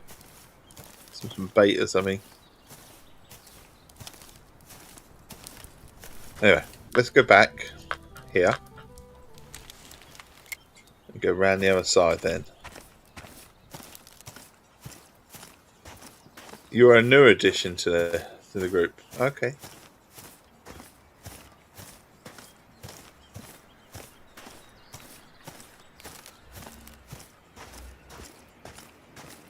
Going down here. This is closer to where your markers are, I think. Certainly is. Wonder if there's another one. Just a little bit. Like I say, there's all these little places. I like to fish for the keys and that.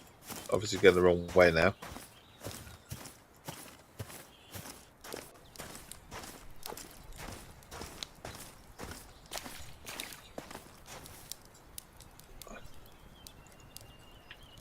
Mind you, it might be going round the wrong way just to get round. See, don't explore enough. As long as it doesn't take me... Oh, it is taking me back around, isn't it? It's just a circle. So, if I'm fishing from the keys, this is where it's at.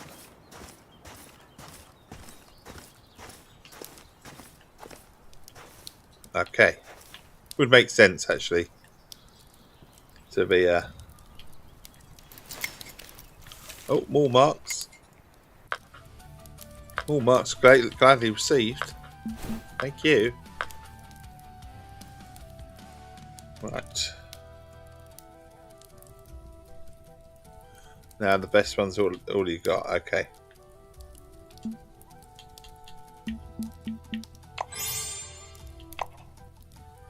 Accept unique asp.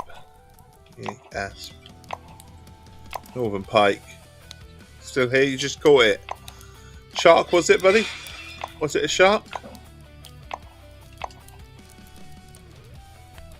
What you do there anyway. Okay. A unique Atlantic halibut. Okay, cool. That'd help you level up a bit, wouldn't it? Or certainly put you on your way anyway.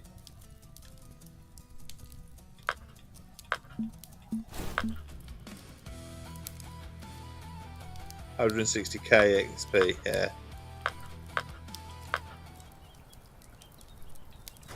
Have a look on the map and see where you've gone with some of these. So yeah, you've gone here, which a lot of people do. So yeah, I was here earlier, but I moved because that's the point. That's the part that I know here. But obviously, there's all this lake up here to explore, and I've never been on here, so I figured we'd go here. There's a unique pike there. Okay, on that side as well, so we could fish out from there as well. Okay, let's say different locations. That's what I'm trying really. Keeps it fresh a bit, doesn't it? Dnipro, Ukrainian one.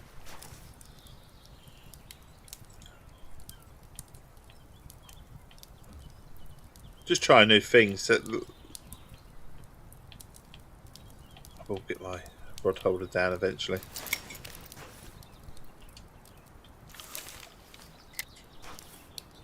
Minnows would be good then. Shut out as far as the eye can see.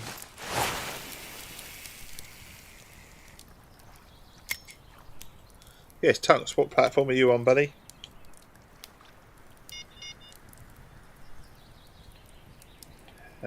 Put our Majesty's out. We'll get the Brutus out as well. I think the Brutus can go a little bit further. We'll go minnows, maybe shiners, maybe.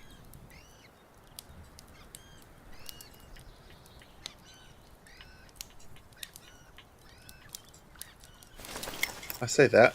I'm just going to have a look and look.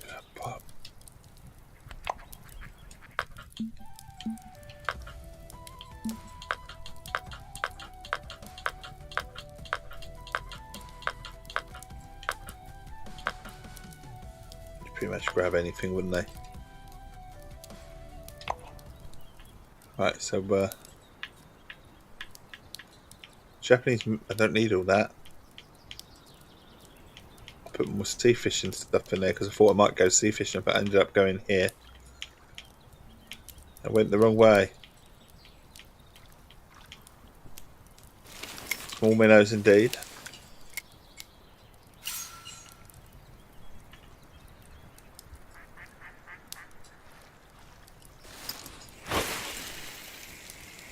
There we go.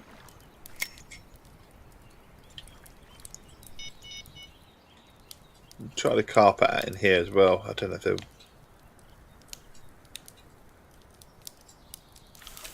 PC Tunks.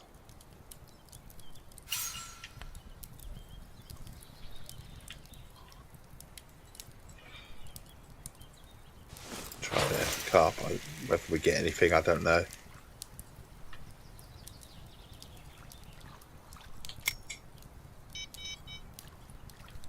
Then we get the held heavy chaser out. And shiner. Go a little bit further.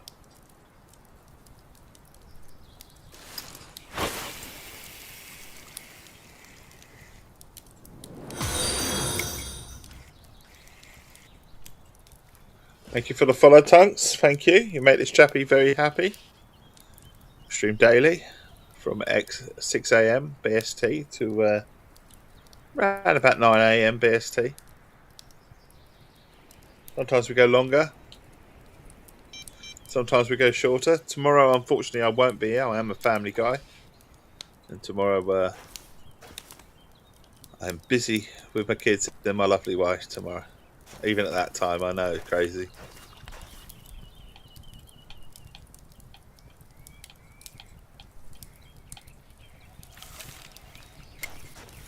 Right, let's pull this out. Check this out as far as it can go. I don't know where it's gone actually.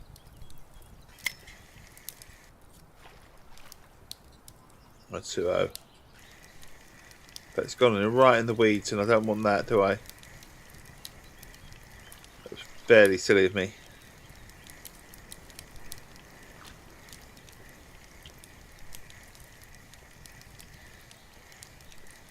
Didn't aim that at all.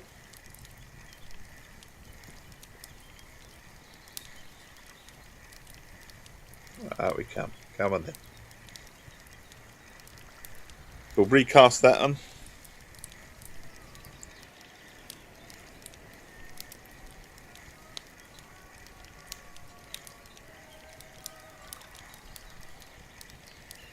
Joke, my son will be 22 in the 7 minutes blown past. Well, as I said, we're actually similar in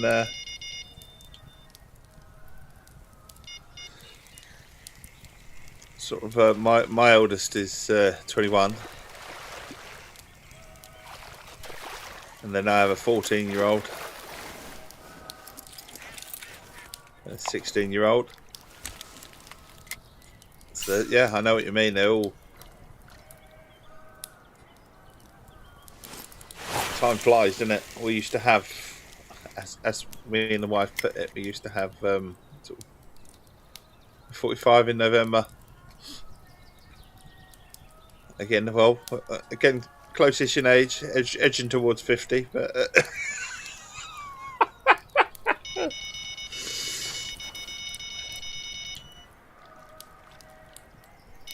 Do you enjoy the quieter side of things now?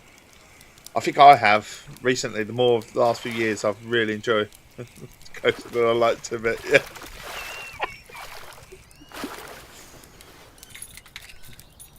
European chub. Okay, nice. Predator Craftmaster. Up we go. Yeah, it's one of those things that I kind of miss them small. I love the fact that they're older and they're independent and that they get on with their own stuff. But I don't see them as much. You know, girlfriends and all that sort of stuff gets in the way over the time. And actually, none of mine have got girlfriends at the moment, but we're so used to them having girlfriends. I think definitely calmed down with age. Definitely, I know I have very much. I now appreciate little quieter things.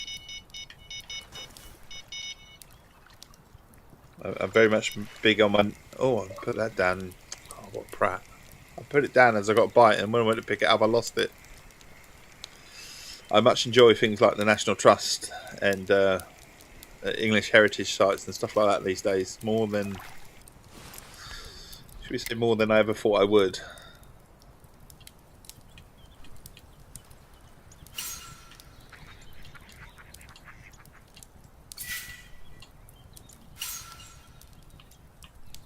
Dangle that around about there. Weird like that. This time we are going to get a fish here.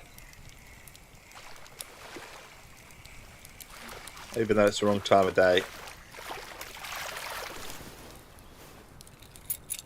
We're going to get some fish. I might fast forward the time of day. Got a bit flat, you see. I mean, it's not terrible. But I'm thinking maybe if we went here.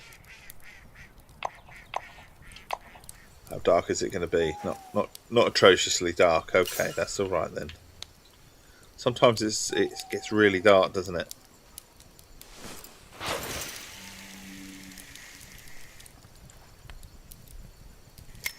But I enjoy finer things in life these days than slowing it down as well. Slowing everything down a little bit. And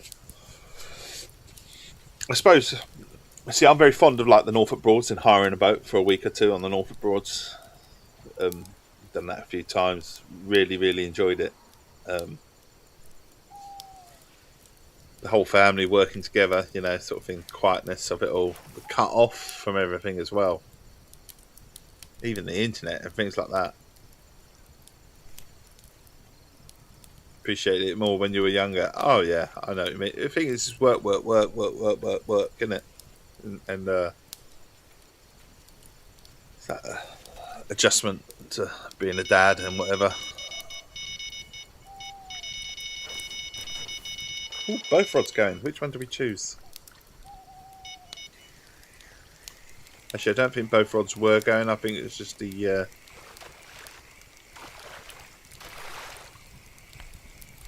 reflection.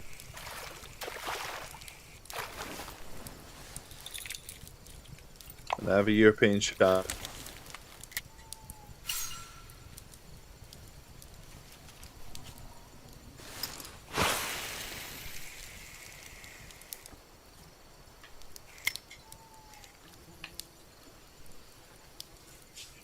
But I do miss them small. I do miss them being small. I think sometimes that's partly because I'm not needed anymore at times. It's like I want to be needed. Usually it's, do you want a hand with that? No, I sort myself. You know, and that's what I get until they really, really need the hand. You know what I mean? Then they ask. But I suppose it's that part of letting go, isn't it? They've got to figure it all out for themselves.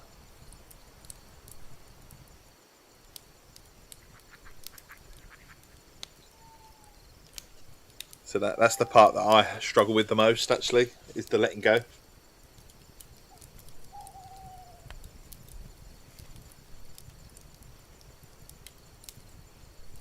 Try to let them do it all by themselves, let them get on with it, and it's like, am I needed? Obviously, I'm needed, but I see them struggle with stuff, and it's like I could help, let me help. But at the same time, I suppose I'm interfering in the way that they learn to deal with certain stuff. So, what's that? And as a man, you don't have a lot of people. No, exactly. Your friend groups get smaller, and then also it's a bit male bravado in front of friend groups as well, isn't it? No, you're right. Nobody likes to hear insecurities and stuff like that. Totally. I always say to the elders, just ask. Just ask. I know you're in your 20s now, but just ask. If you're struggling with something, you can ask. You are allowed to ask for help. I miss it.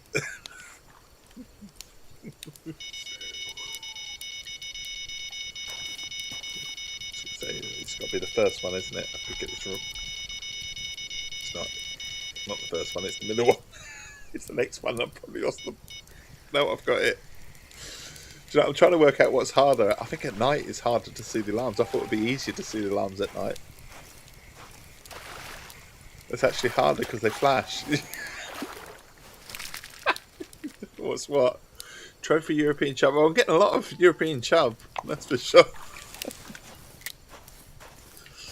So you've got a good marker here for European chub.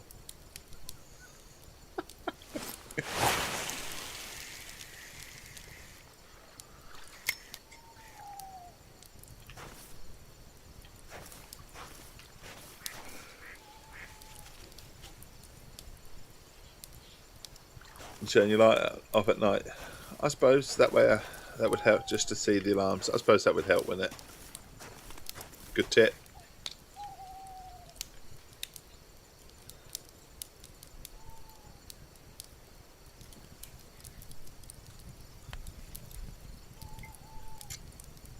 But I do. I all this male bravado sort of stuff. I see my boys struggle with it a little bit. I must be this, and I must be that, and I must have my life figured out, and I must, and it's like, no, you don't need to. You don't need to have it all figured out at 14 or 16 or... Christ, you don't even need to have it figured out at 20. I think the whole thing is that you're still learning all the time. Quick.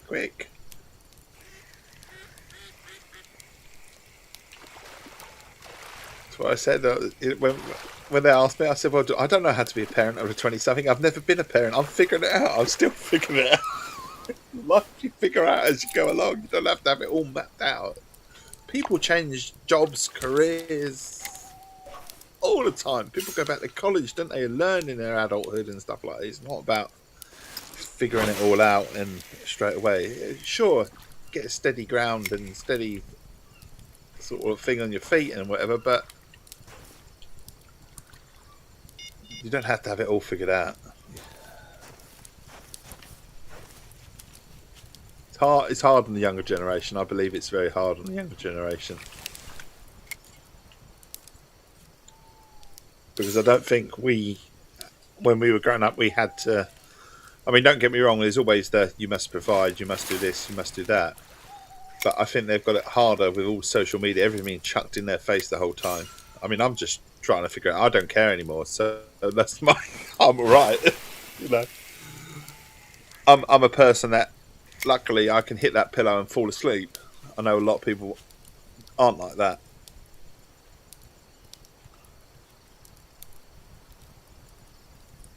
Exactly. Yeah, find your people find your people that believe in you and stick with you, and just block out all the other crap that comes with it. I think it's hard sometimes. You know, certainly hard for the youngest generation. I believe that there's so much to deal with, like school's getting easier, GCSEs are getting. They're not getting easier. They're bloody hard. Has anyone actually sat down with their child and done their work with them? Christ.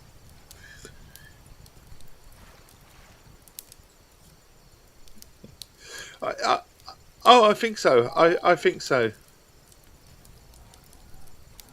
I generally think so.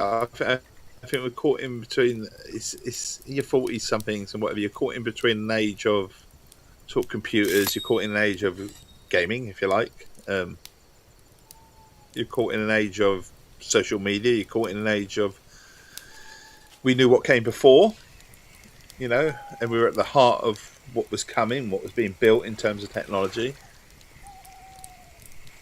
They know no different, do they? And all they've got now is the social media age, where this is how you should be. It's almost like they've got to perform.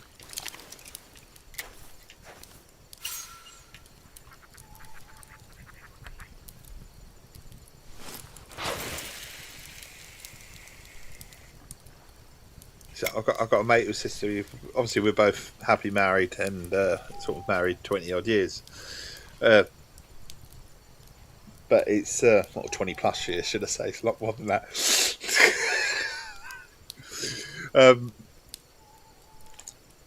I wouldn't want to, you know. I love my wife to bits. I really do. She's an absolute star and whatever. But could you imagine dating now? I can, you know. I feel for the kids, you know, or anything. You wouldn't trade the time you grew up in for anything. No. I'd say myself. I was a bit of a, you know, feral kid, if you like. I call it feral. Both my parents worked, so I had to fend for myself a lot. So, you know, I say that. Having said that, my dad was always at home by about 3, 4 o'clock. He worked early. He was always gone at sort of 4:30 in the morning. But he was back around about 3 o'clock, just around about 3, 4 o'clock. So I say early, it's a long hour, a long day for him, you know. But I think it is appreciate. I think I probably gave my parents a bit more grief than I should have done when I've grown up. But I was a kid, so and that's what I always try and remember when I'm with my kids now. Is that I remember being a kid, so I try and look at it from a different angle from their perspective, but then I have to sort of say, well, I'm still a dad, still got a. But I was very much both my parents worked and had a lot of time, sort of Monday to Friday, if you like, after school on my own for an hour or two, and you used to go out with my friends. I used to just. And I would ride 20 minutes on a bike to go and play with my friends. I don't think you would these days.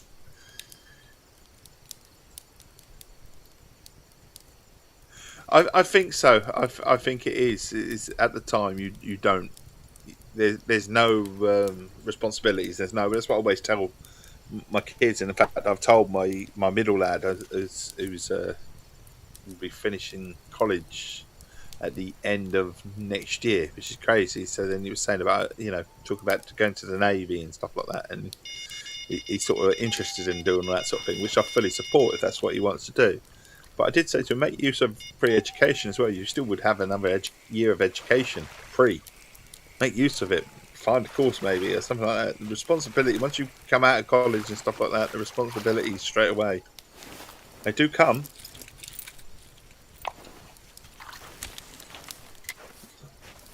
I said, even if you're living under this roof, you'll be surprised at how quick responsibilities start at sort of once you come out of college.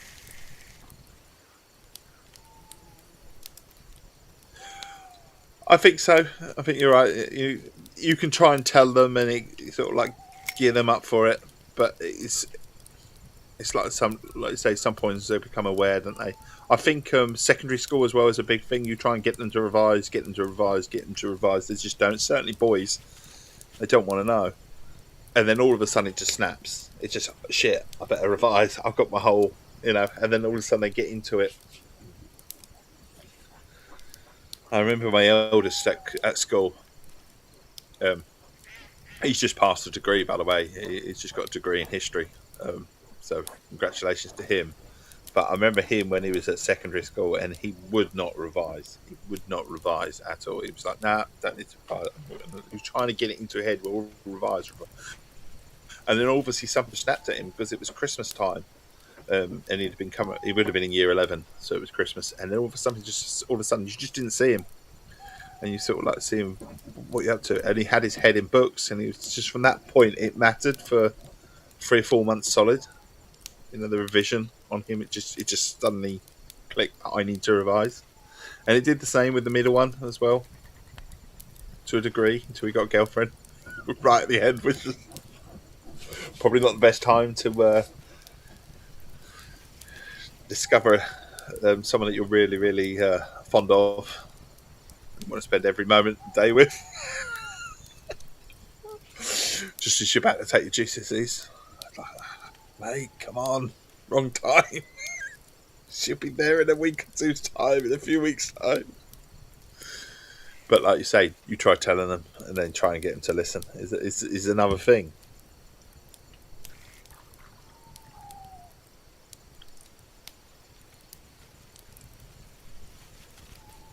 And say it's a learning experience, life.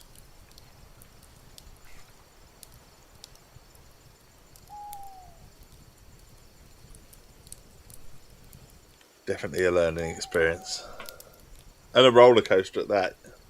Roller coaster of emotions.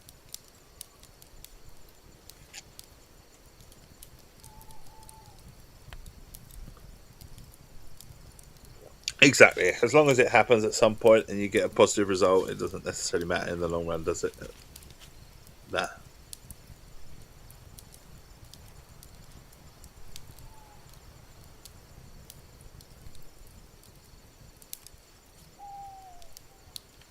But I could easily be on a boat right now. I do like my Norfolk Broads holidays. It just gets the family together. Like I say, we used to have something called family time. We've always said family time. And no matter what we were doing, me and the wife as well, no matter what, we'd always never make an arrangement for a Wednesday night and never make an arrangement for a Sunday night. No matter what we're doing, always make yourself, we said the same with the kids, always make yourself available. 7:30, bring your girlfriend, whatever. Always make yourself available, just so that we can sort of touch base. And we used to love that. So we sit down with a film, bring the popcorn, whatever. And that gradually went away. So I miss that. It's only just recently gone away. I don't think we've just said past year, I suppose. But it's hard once they get older and stuff like that, trying to get that little bit of time to spend time. And when they are in the house, they're in their rooms, in that they spend a lot of time with you, which is as a parent it's hard, isn't it? You're taught to get them to leave the nest and that. Crazy Dave Gaming, thank you for the raid, my friend. Thank you. House things. Raid. You're just coming from your stream. How did it go? We're talking parenthood at the moment. First time raider. First time chat. Awesome. Thank you for dropping in. We'll get some bites. Hopefully we're getting some bites. Nice early morning start here. Great as always. Good stuff. Yeah, we've missed that. It sounds nice, but I totally understand why they don't make it difficult. Indeed, life is life, isn't it? We missed the bite. That was very quick as well. It's very quick. Maybe it was the excitement of being raided. Sure, we can have another one in a minute.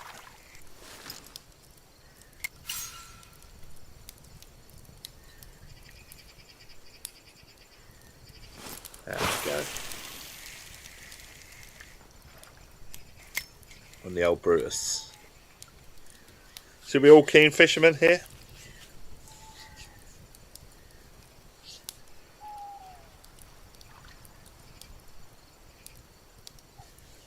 I should introduce myself to you lovely people that's dropped in. I'm Dave. I'm from Essex. I drink the Essex Tea. I'm sponsored by Essex Tea. And it's pretty good stuff. It really is. I'm not going to lie. First thing in the morning, it's nothing better than a nice cup of tea. It's local. It's Essex. That's what we're all about. I'm a parent of 3. Happily married as well for 20-something years. Getting closer to 50, which I don't like. But enjoying the nice wind down in life, if you like.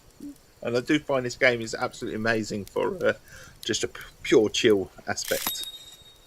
Just chill, chuck the rods out, do a bit of fishing here and there. I'm not someone on this game as well that likes to stick in one location as well, which is probably a bad thing for me in terms of leveling up. We have been to Norway. We have been to all sorts of things. Oh, Crazy Dave, thank you for the follow, my friend. Thank you. Awesome stuff. Cheers. Awesome stuff. Do tell me about your stream in chat. What sort of regular times you stream? I'll drop you a follow in a minute. Stream etiquette and all that sort of stuff. That would do it one-handed. Look, it says that. It says we do it one-handed.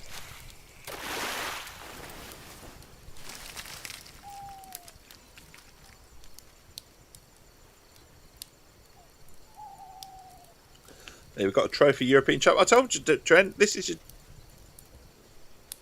Forget your pike. I ain't even caught one pike. It's called Trophy Hub. Trophy European Chub after Trophy European Chub. All the time. There's follow Crazy Dave. Much obliged. Thank you. So yeah, what sort of schedule are you, buddy? Your stream times and stuff. Rain, go on, grab this. It's all happening now, Trent. It's all happening. Fish after fish. I say that and it'll probably go nothing now. But yeah, father of 3, happily married. We're talking dad life. No one tells you when you're a dad, when they get into their late teens and 20s, that they bugger off and you don't see them very much, and they don't need good old dad anymore. They only ever come to dad when they're extremely frustrated after trying it all out themselves, and that they could have asked for help and they haven't asked for help, and then they come all frustrated, and it's like, you can ask for help, but they've got to learn their independence as well. So, but from a dad perspective and from a parent perspective, I do miss them being small. They get to a certain age, and it's great seeing their own, what they develop into, their own people and that. But I do miss them small because I like seeing them. If that makes any sense. When they're home, they're in their bedrooms. They don't spend a lot of time with us, unless we sort of like are doing something sort of family orientated, you know. Alright, now my stream art time. And when I can fish in Planet. Okay. My main game, but hunting, fishing, racing, trucking. Never out of question. Oh, definitely. You're like me then, buddy. You're very much like me. I do like my fishing games, but I do like my bus simulators. I do like my truck simulators, and I do like my races. Very much, buddy. Very much the same. Always good to meet like-minded people. Favourite racer at the moment? What would that be, Mr. Crazy Dave? And how do you do your fishing? What are you on, Xbox? Are you on the PlayStation? You're on PC? How do you do your fishing?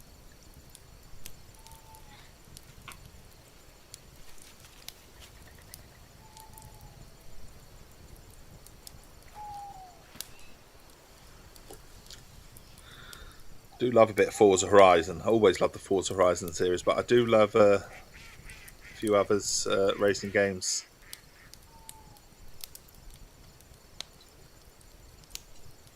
Ren Sport I'm really into. Really like that. Love the handling on that game. Handling's brilliant. Steam today, but have Xbox Windows too. Awesome. Thank you for the follow, Moose. Mozu. Make this chappy very happy. If you stream, do tell me about it. I do like to follow people back and try and catch their streams as well. Do our best. Also, you'll see some messages on the stream there. Basically, if I am from Essex, I like to promote everything to do with Essex. So a lot of the messages are very much around sort of Essex history, Essex fun facts, Essex places to go, Essex ghost stories, that sort of stuff. You don't stream also, but you enjoy Fishing Planet. What sort of level are you on Fishing Planet? Crazy Day. Been playing Fishing Planet content since 2019. Awesome stuff. Took quite some time playing Fishing Planet. I first started on Fishing Planet in 2019. I think that's when it first launched to Xbox in 2019. But because I write for CompleteXbox.co.uk, I shift around my games a lot. I head the team at Complete Xbox, so I shift around my games a lot, and I put this to one side, and then I pick it up, and then I put it to one side. But this is probably my longest, strongest sort of stretch in gaming on this. Streamed it solidly every day for got to be about 3 weeks now. Thoroughly enjoying it. It's fitting my lifestyle. It's old in Fishing Planet. Are you 2015, 2016? Are you an original?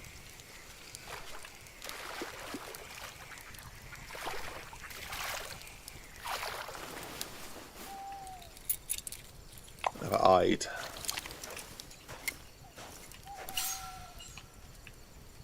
There as well. Old in Fishing Planet years, eh? I like it. I like it. You also meet some wonderful people as well on Fishing Planet. I really do mean that. The community is absolutely amazing. Whether you go onto the actual Fishing Planet Discord, whether you go into the groups on Facebook as well, and that sort of side of things. And then the people that come into the streams as well are very knowledgeable and willing to share tips and tricks on how to do this and how to do that. You've got some obviously who will teach you how to level up very quickly if that's what you want to do, and you've got others that will just spot the location. It's absolutely brilliant, honestly. Trent, who's in chat right now, is a competition player who's given me lots and lots of tips and tricks, and I feel that we've become friends. You found out we've got a lot in common. And it's nice. It's so nice to do this in the morning and just chill. Before the world starts for me, like I say, I stream daily 6 a.m. to 9 a.m. BST I am on. Sometimes we go longer, sometimes we go shorter. But I say daily. Unfortunately, I think I've been doing this solidly for about 3 weeks now, daily. But we're going to break it tomorrow because got to be a dad.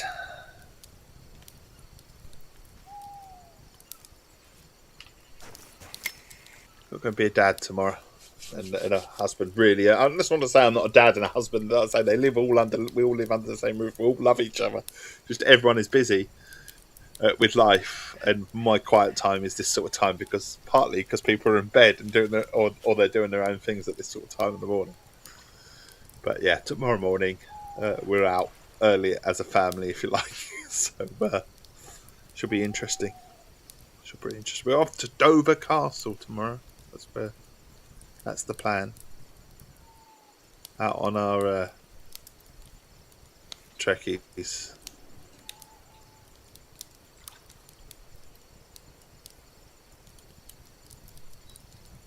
The family are off to Dover Castle.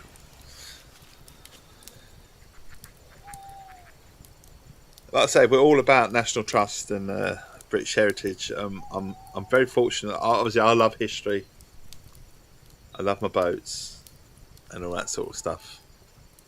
But I'm very fortunate that my oldest passion is history. takes it way beyond me. And like I say, he's got just obtained a history degree, a 2-1 history degree. So he's extremely chuffed, as we are, proud parents. My middle lad, he likes history. My youngest, I can take to a football match and I'll get a half-hour lesson on, or an hour lesson on history. So we're all history buffs, if you like. I think the wife likes history as well. And if she doesn't, I think she just likes the whole that we're all together.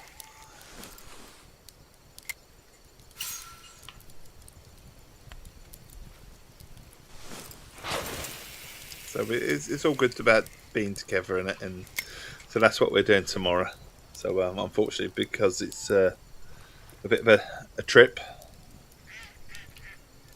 I even at this early hour, I won't be streaming.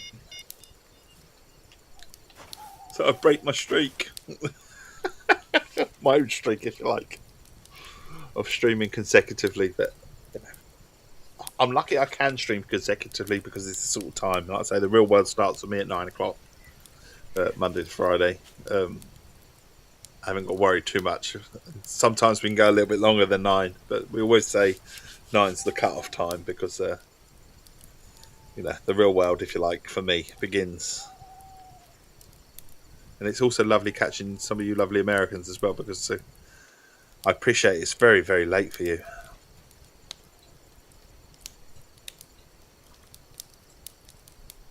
Oh, treasonous ancestor. Ours is slightly different. Okay, that's intriguing.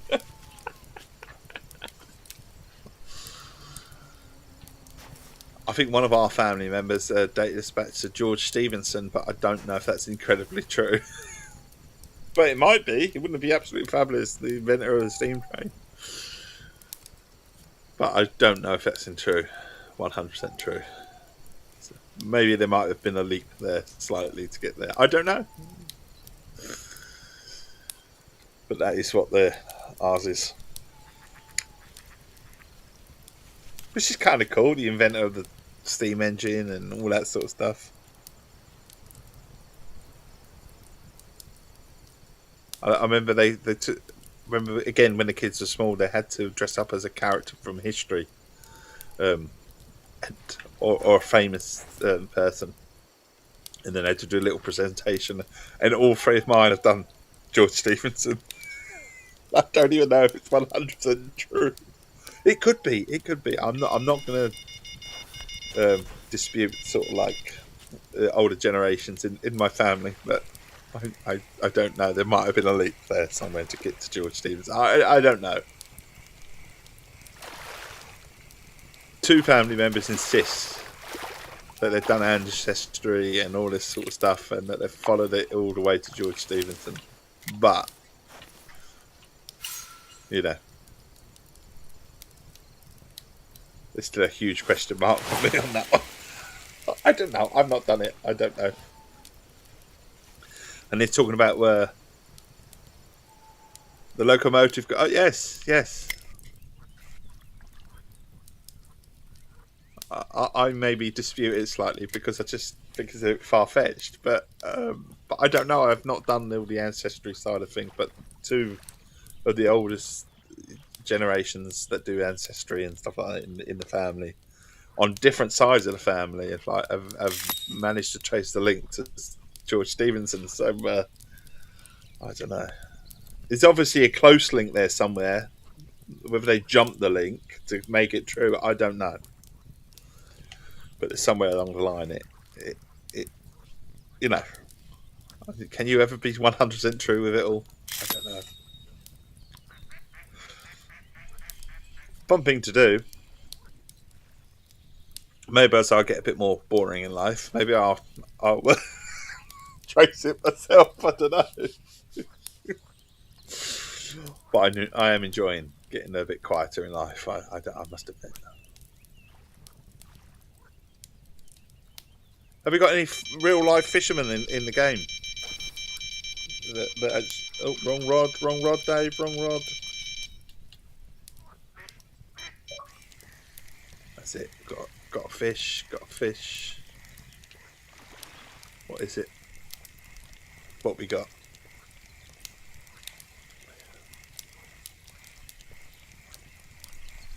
Very much. You're right. People aren't always aware. You always. A lot of people become famous after they die, don't they? I look at artists and stuff like that in life, and a lot of the time, they get the credit, and when they're dead, you know. I was watching the. I don't know if anyone's watched a film called The Dig. An interesting film about the Dig. About a Viking, not Vikings, Anglo-Saxon. What's the place? What's the place? Oh God, I've forgotten it. What the place is? Bear with me; it'll come to me. Wrong rod, Dave. Wrong rod. Pick it up. Sutton Hoo. There you go. So Sutton Hoo, a famous place in the UK for unearthing Anglo-Saxon Anglo-Saxon boat that was fully intact, buried, King's boat, if you like, with lots of treasure that was unearthed at Sutton Hoo, which is now a National Trust site. So full of steeped in history. But the actual film on it, loosely based, but based on a real story. Mr. Brown, I can't remember what his name is, but he was never credited for the dig initially, even though the majority of it was his dig until like the Crown sort of come in and the British Museum came in and tried to reclaim that's their site and stuff like that. And he was only recently credited, I think the last 10-15 years, he was credited as the main person that actually dug the thing out, the excavator, if you like, of the whole project. He's only just recently been credited for it, all his hard work, because the British Museum came in halfway through and some other guy took over the project, but he never actually found it. You know, the other guy found it.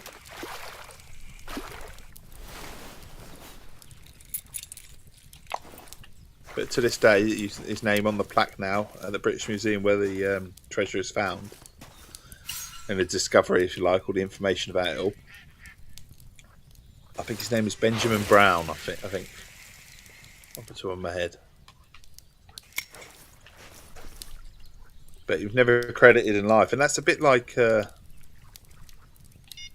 let's say, artists and stuff like that. They only usually become famous when they pass away.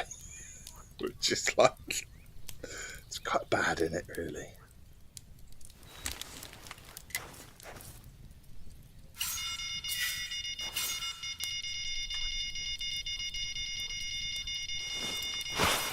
First rod, quick.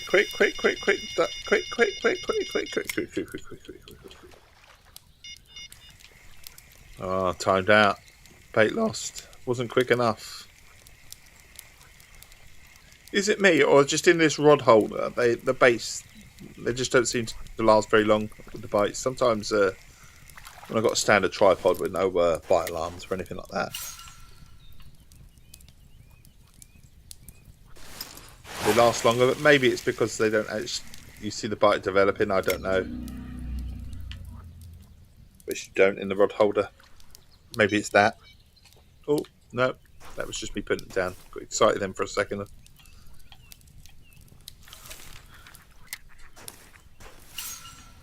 Check this out as well.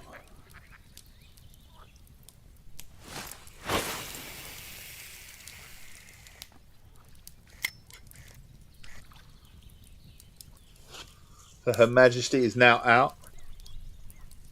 But I love Discovery, as you see some of the messages in there. So we're talking about haunted places right now in the text message, which you don't get on YouTube.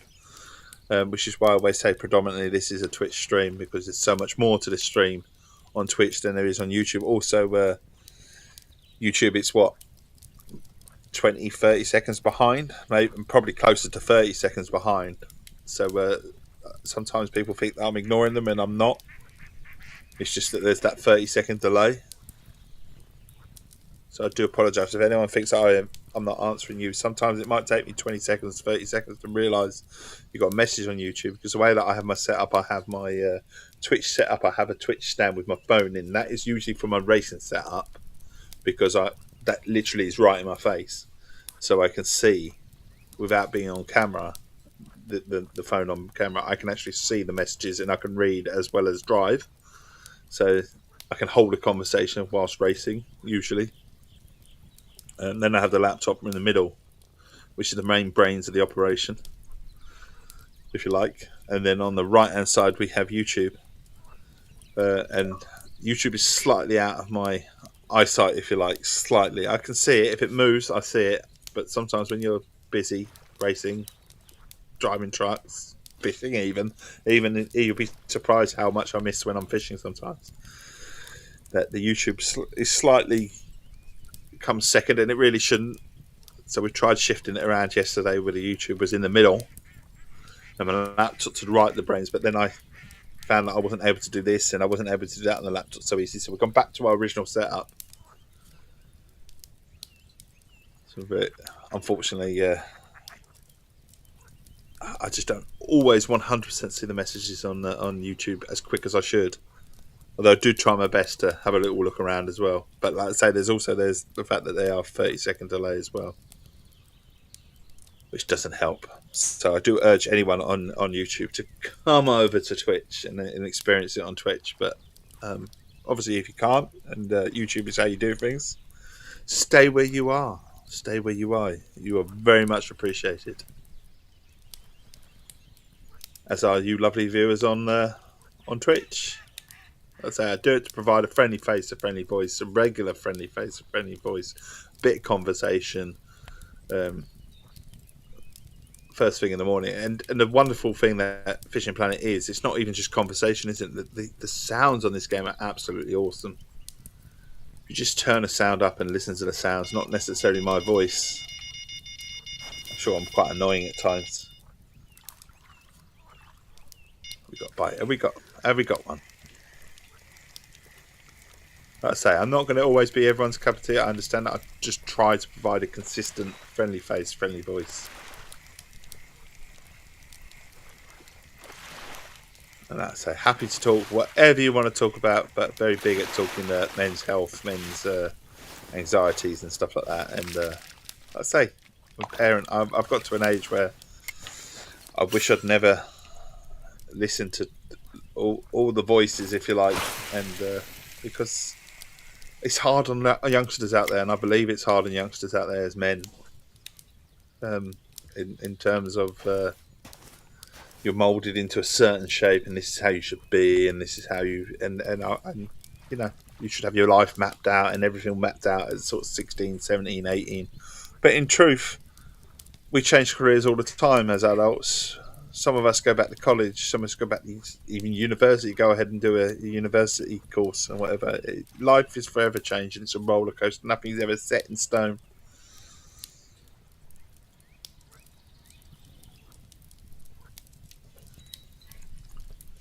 We'll start to talk about haunted places. So Leomani Tower in Essex, the magnificent Tudor gatehouse, is believed to be haunted by the ghosts of the creator of the tower himself, Lord Henry Marney. He has been seen walking around. Oh, hang on, we've got fish. This is the problem with reading stuff out. You get fish, so even on this you get distracted. But it's a good distraction, isn't it? So you've been seen in full armour around the house and along its long staircase. He was haunting the house, presumably because it wasn't exactly how it was built. There's no reason why he's haunting the place. Maybe he just died there. I don't know. Don't know full insight. There is no defined path, indeed. As long as you're happy, as long as you're keeping your loved ones happy and all that sort of stuff, that's the least that you can do. But even then, you don't even have to do that. As long as you're respectful and you're true and you recognise sort of kindness, love, empathy, all that sort of stuff. You know, you're patient.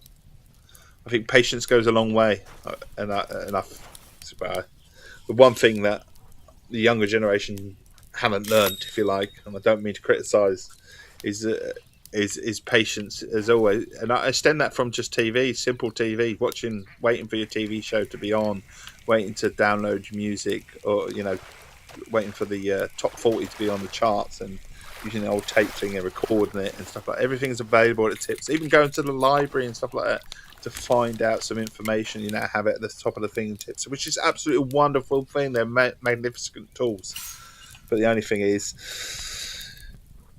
patience. Patience. Has that affected people's patience? People's patience in general, I don't know. I think it maybe has a little bit. Just a little bit. It's just a smidgen, maybe.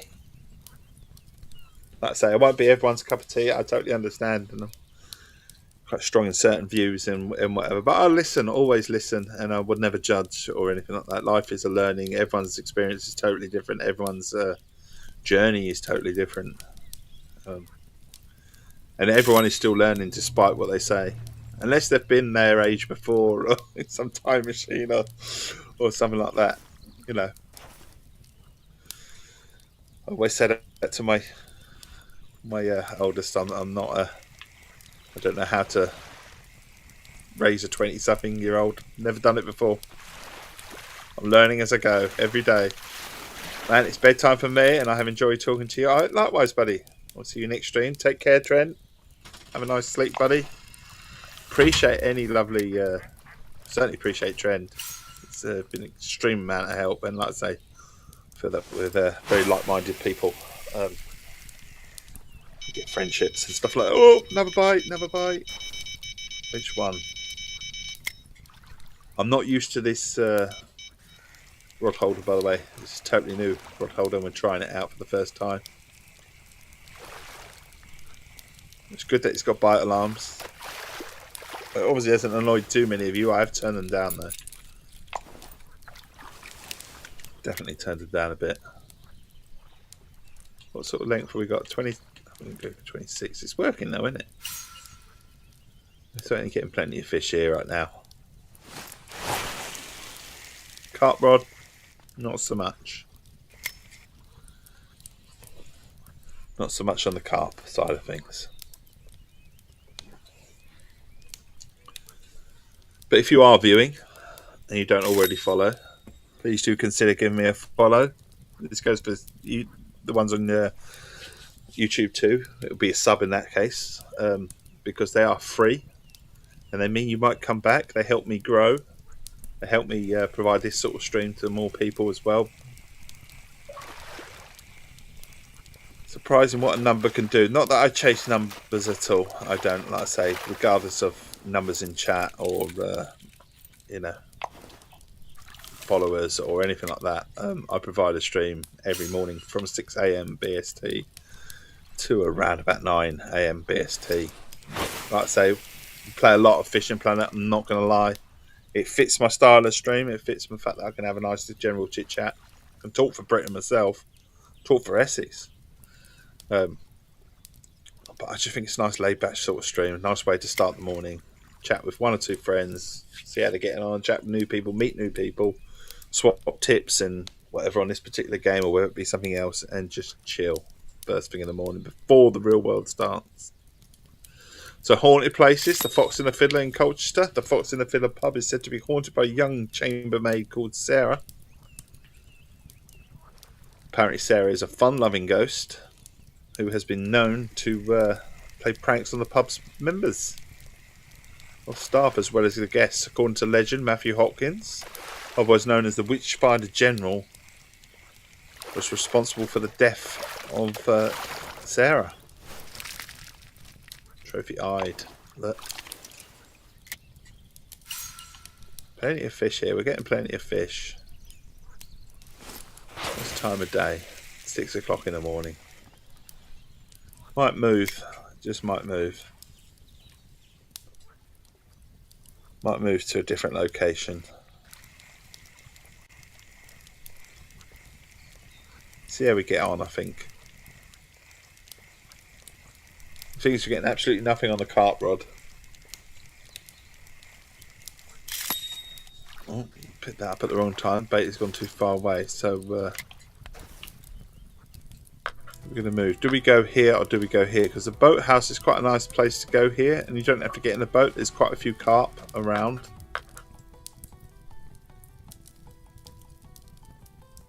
I know he'll be strong. And go here. A lot of people like the fish. Yeah, but I do find that sometimes if you go a bit further around the corner as well. I'm just going to go for a little walkie for a minute. Don't explore a lot of the places enough. You find a spot and then you tend to stick to it, don't you? Obviously around there is a good spot. But around here is quite fruitful as well, apparently. From what I hear. A couple of the pallets and pallet seats. It's about exploring. Always guys here because that's the spot, isn't it? The sought after spot, isn't it? But some people like to go here as well, and I know why. Because you get the edge there. And we will go here. Do you ever feel that you're intruding on someone on this game? When you get here and there's someone else in the spot? I do a little bit. I know I shouldn't, but I do a bit. So we're going to chuck the Brutus around about there.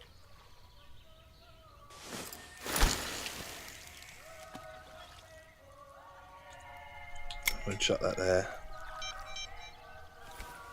And then we're going to get Her Majesty out. No, we're not. We're going to get the cart rod out. And go to Deep Horizon on the Mega Chumber. What's the Mega Chumber? Got some boilie on. Got a Deep Horizon. What's that got on it? It's got boilies on as well.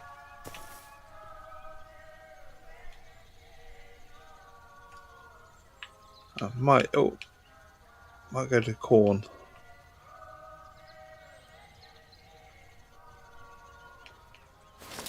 Just out of interest, I might just go to corn because we might get something else on it as well. Go there. Out we go. That can go in there. That rod, and then we can put our sinkers out. Put one by the dive belt. I said a dive belt. I call it a dive belt. It's a buoy in it. I don't know why I call it a dive belt. I think that's the Assassin's Creed in me a little bit there. That there. That's set up. That tells me. Then comes out the heavy chaser, which I will shut there.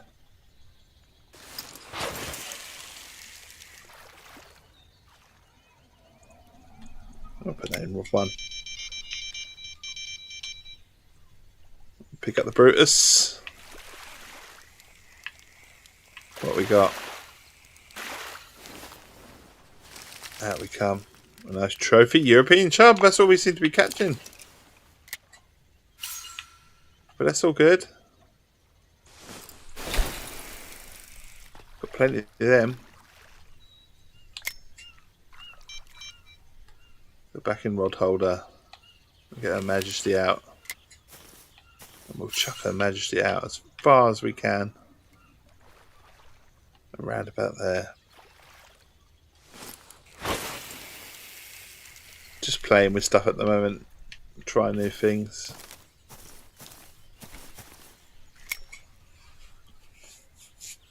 Always good to experiment, isn't it? I think so.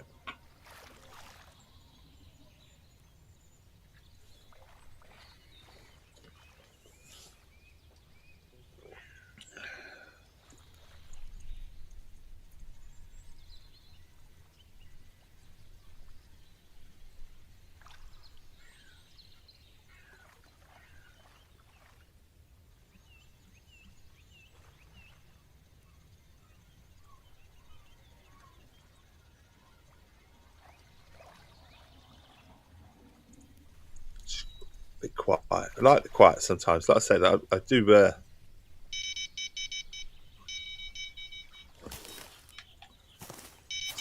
Is that a cart rod? It is the cart rod. Might actually get something in the carp. Nice. Sizable as well. £10 maybe.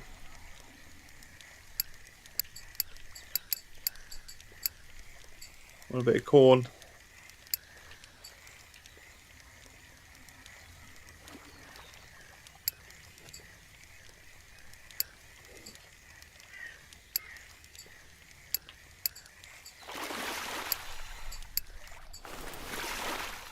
What's it coming in as? £18, a trophy one. I tell you what, we'll mark that on the tablet. That's a trophy. And that needs to be marked there. And now the Brutus is going. See its replacement. I'll take that. Coming through these weeds here. What we got? Fish escaped. Oh no, I dropped it right there. Bastard. Oh. Which one's the first one? I was going to say, sometimes it's hard to see. Need a bit of a Ron bending over to notice sometimes. I suppose that's where this Wells catfish at £8. That's where this rod holder doesn't actually help. I like the tripod, it's up in the air. And you can clearly see when the rod bends over. That's your bite, but you don't get the bite alarm, so that's what you're sacrificing, I suppose. Now I know which one that is, because I've got my bell on it. At least one rod, we know which one's which.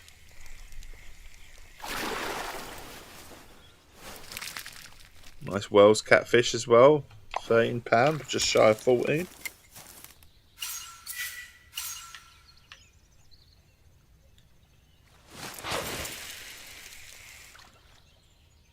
There we go. Second. Can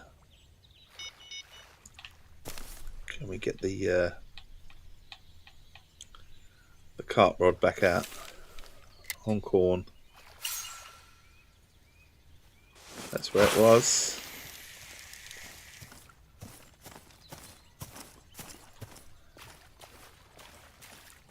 Killer Prox is here.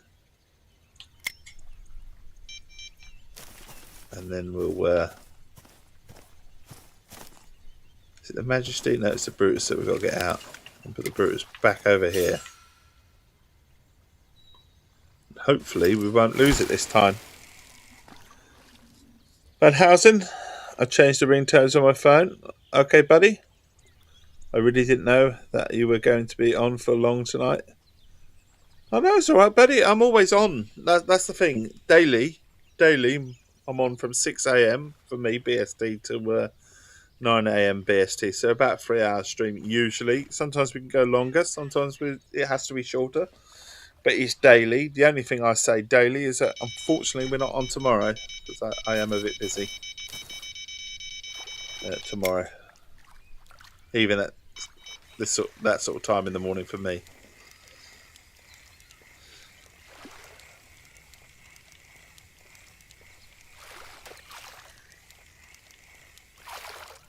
Also, there's another reason I'm streaming fishing games. So if anyone's watching that is used to that, I have done previous stuff. And why am I fishing a lot recently?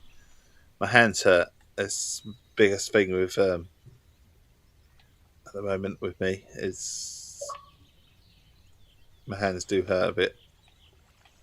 Where's my Majesty's what I'm holding? I don't want to lose it. So this works.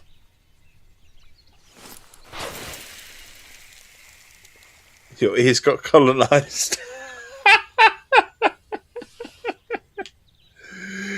Dear a la carte, thank you for dropping in and thank you for your message, buddy.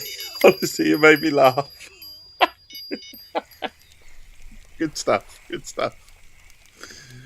Oh, I'm a strong British accent. Like I say, I'm from Essex. I'm all about Essex. There's a Zander. Might have to bring that First rod in. Honestly, you made me chuckle, dear a la carte. Thank you. How are you doing, buddy? How's things with you? Hope you're well.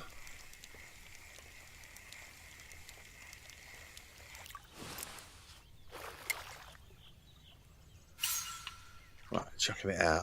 Chucking it out. Out there. So obviously I'm strong about Essex and strong about Essex facts, ghost stories, places to visit, that sort of stuff. Obviously proudly drink the Essex tea. Cheers.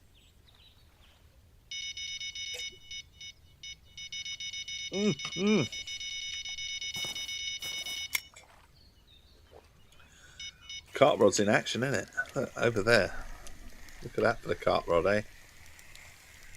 So Essex Facts, the oldest battlefield in Britain, is found in Essex at Norby Island, where the Battle of Maldon occurred in 991. Trophy asp. Predator cart trophies. Look, we've got a couple of trophies. Which, it's going to be my sinker. It's got to be my sinker. It's got a bell on it. Give me my idea.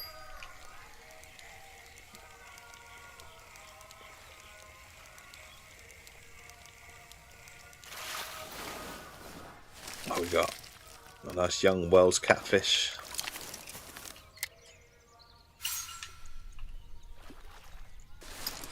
Chucking that out there.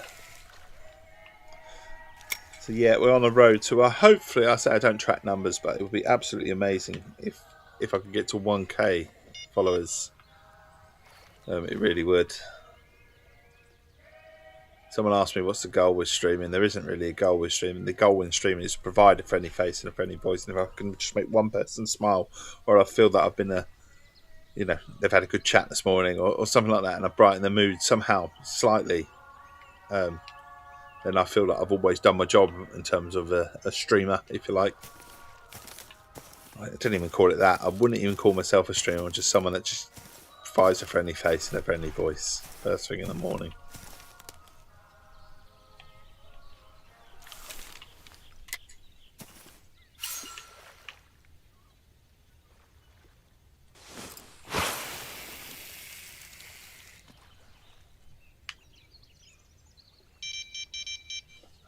What have we got? What have we got? Bite again. Bite again.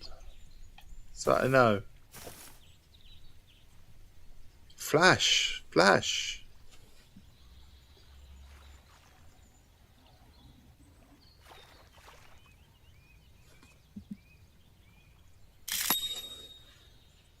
We've got a bite on this rod anyway. Or at least something's interested in this rod.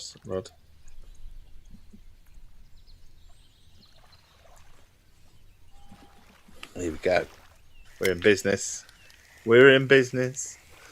And at Essex Facts, strange one for you. A Braintree resident was the owner of the first ever crocodile brought to the UK. That's right, back in 1701, Richard Bradley. I will get to the rest of that in a minute. Richard Bradley decided to buy a crocodile for his grounds because he wanted to keep people away. Oh, broke the line. Shit, that was a big fish. That was a big fish. Broke my line. This is quite a big one too for a carp.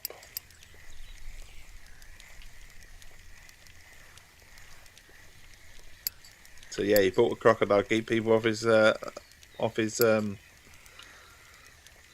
because he had a lake nearby and he wanted to keep him off his land. So it's nice of him, isn't it?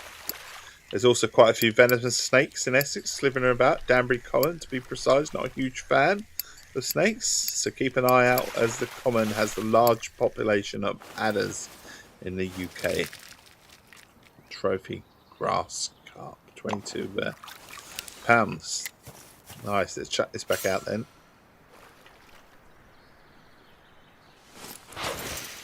Maybe we'll mark that one as well, although I'm pretty sure that's kind of in the area, isn't it? And we need to fix our rod. So mark mode. There's a trophy grass carp. Now we need to fix our other rod, which we're not going to be able to. We have to go to the inventory. We have to sort. So it's kept the line. So it's not broke everything. The line's intact, if you like, at 511. Now we need to maybe put it out on a 2 hook. And then we need some bait, which I can only assume it would have had a small minnow or a shiner on. So we'll put a shiner on. And we'll go again. Says it will cast short. Why would it cast short? Let's have a look.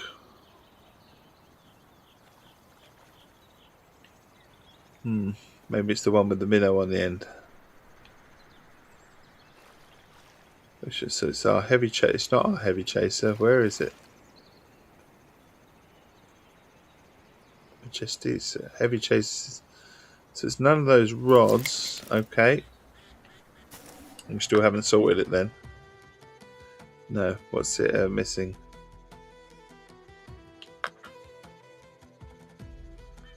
Oh, fluoro. That's why it missed an important step.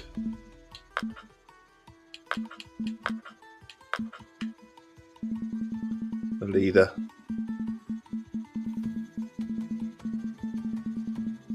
It's on this one as well. Bloody hell. In the wrong bloody bit. Like I've completely forgot how to play the game all of a sudden.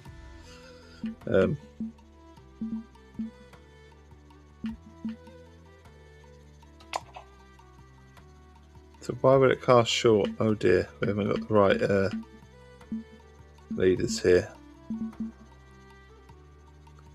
And oh, hang on. I'll tell you why it'll cast short. I need to put a sinker on it. Fucking hell, Dave.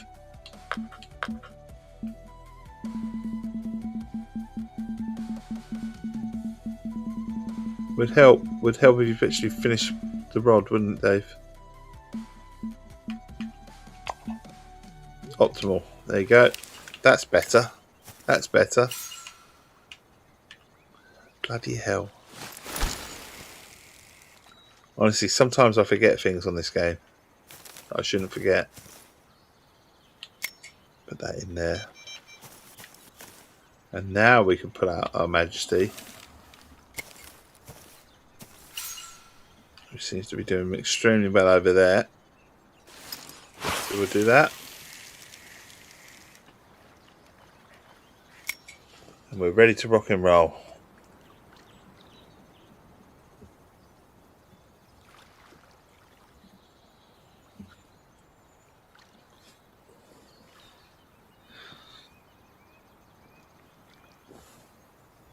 So the plan is to finish at, well, would have normally been to finish at 9 o'clock, but we're going to stay a little bit longer today. At least that's the plan anyway. Things might change very quickly. I am a family guy. Things can change.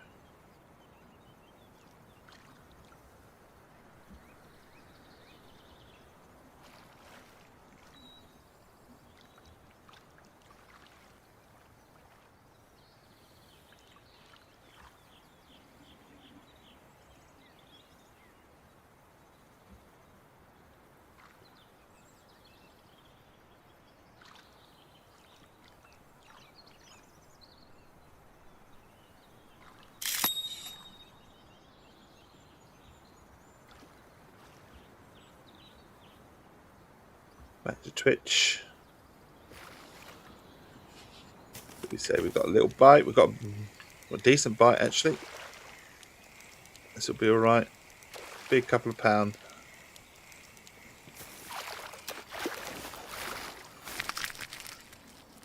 Another trophy European chub. That's what we're getting over this rod. A lot. Trophy European chubs.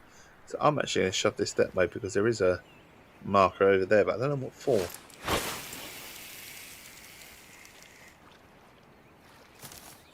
I'm going to let the current take the float left to right anyway.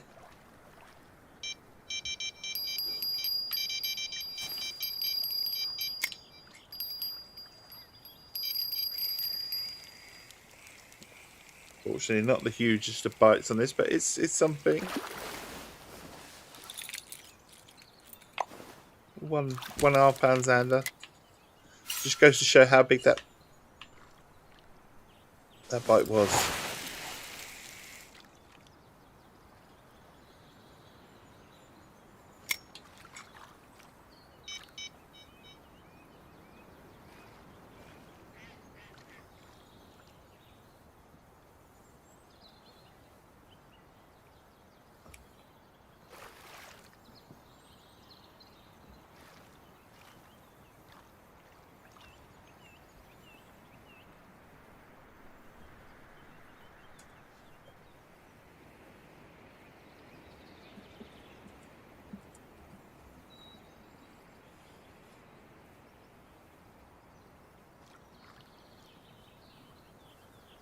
Righty-o then. A little bit quiet, isn't it? Just a little bit quiet.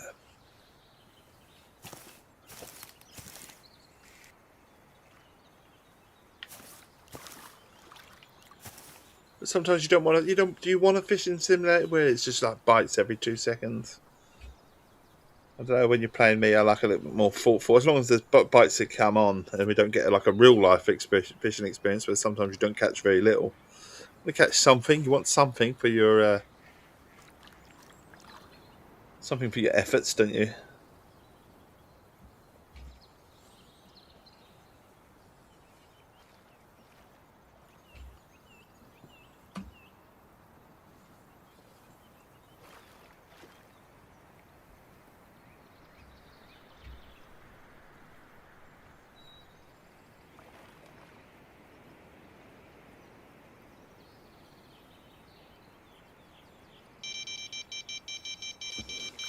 What we got?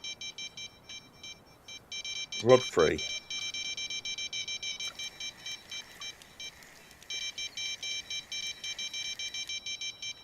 Rod. I don't know if we've got anything on rod free actually. I think I was just soon find out, won't we? I think I picked up the wrong rod.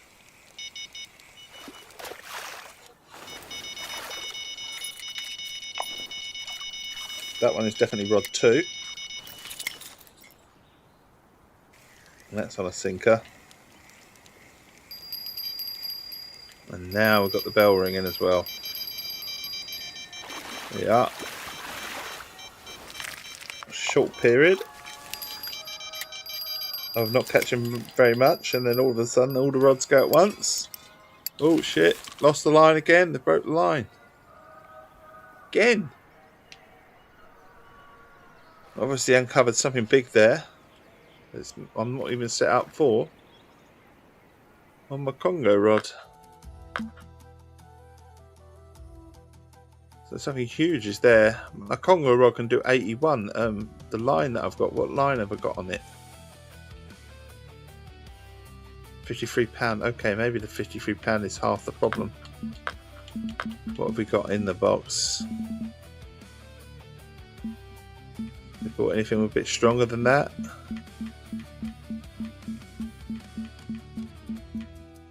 And we do have some fluoro 83. Just the length. That's what we're going with then. Obviously, twice now we've broke this rod. Well, not broke the rod, but broke the stuff anyway. We need a leader on it because we're going through all these quickly.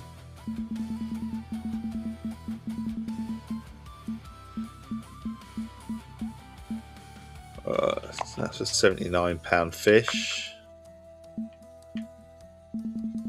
Hook wise, we will put on a barbless 2.0. That seems to be hooking it, so that's not a problem. Then we need a sinker, which we are fast running out of actually, because I don't know. Tackle will cast short. I know. Well, we haven't got any bait on it yet, so that might make some difference.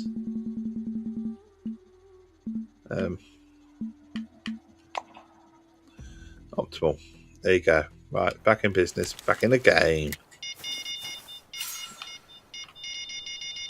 We're chucking it out there. Cart rod's going. Quick. I've picked it up in time. We have. Nice. We'll take that.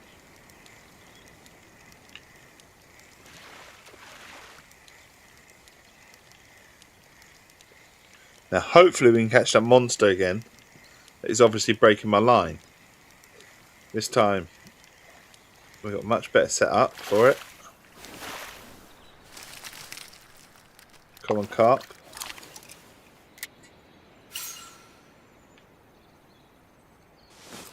Say hopefully.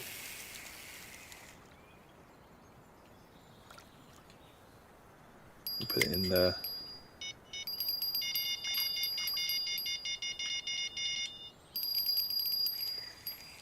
Right, obviously nowhere near as big. But it is a fish. It's a Xander at £2.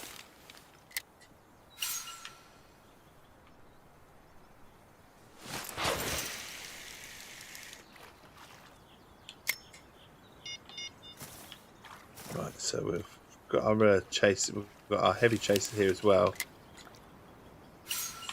which we're chucking out there. They can go in there, and then we can put our Majesty back out there.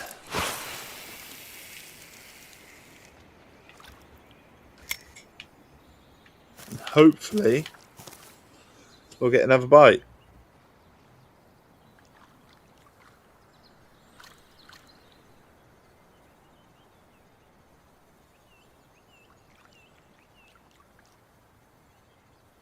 That's the plan.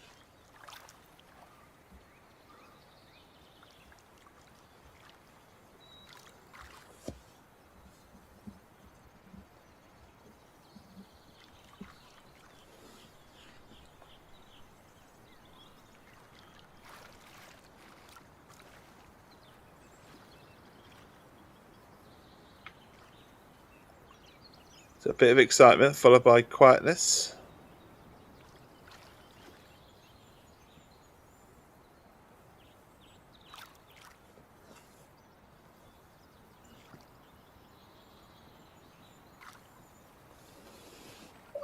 We're dead on 9 o'clock at the moment.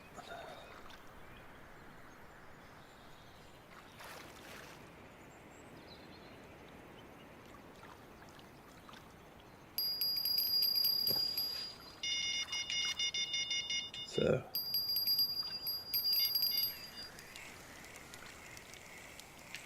that sinker's going again. It'd be nice to catch the big one now.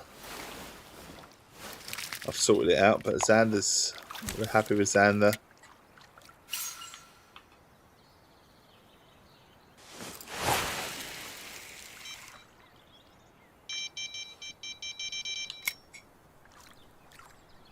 Place for the other sinker. Okay, this is going to be quite big for this particular rod. It's quite high up on the side of things.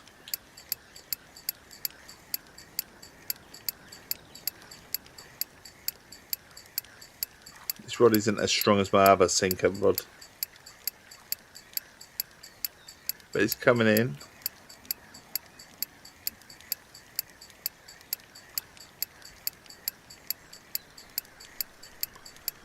Whatever it is, it's coming in.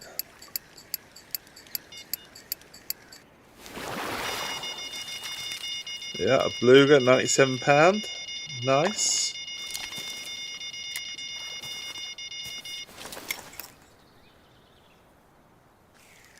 Say that was quite a fish, wasn't it?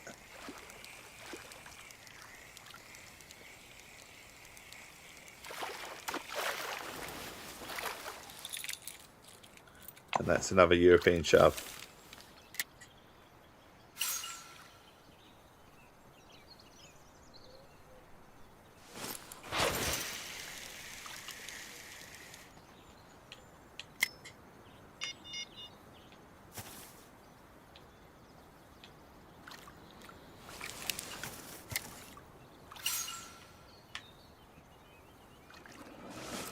So plenty of fish we are getting.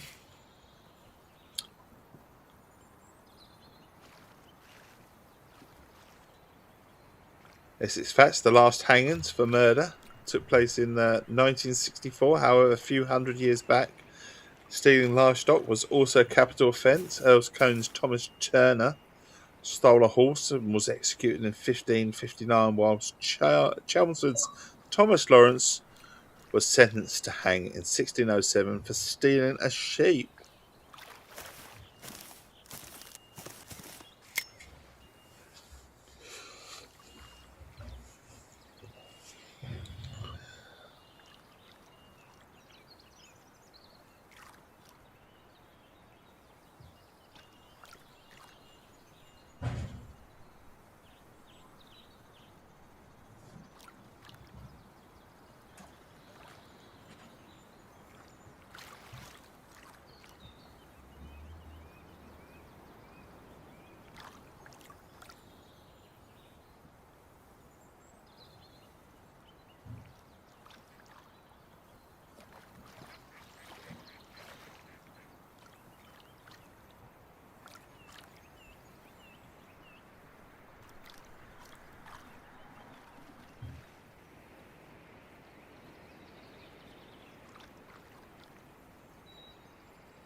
Go on, how are we getting on? All gone quiet for a minute, but the sinker is going. There's our little bell. Just want it to be a big one, but we caught the £90 beluga. It's probably been tugging my line the whole time. But we actually caught it on a different rod.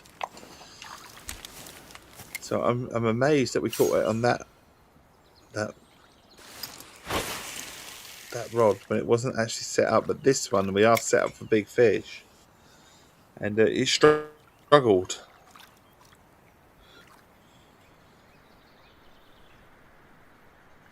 For the third one.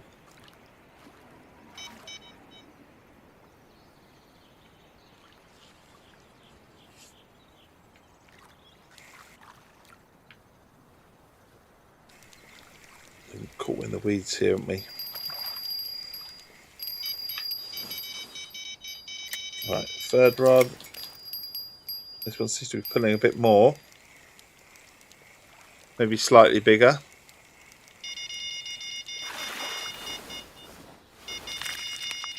Wells.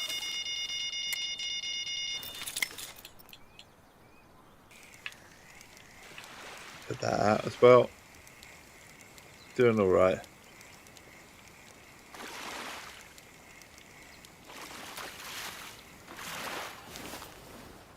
Through the bushes, northern pike.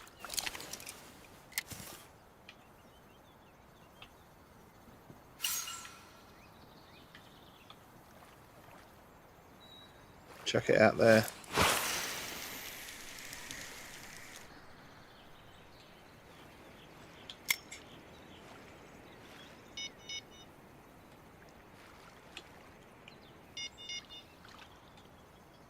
Right, which rod? Deep Horizon. Brutus needs to come out. Be chucked over here.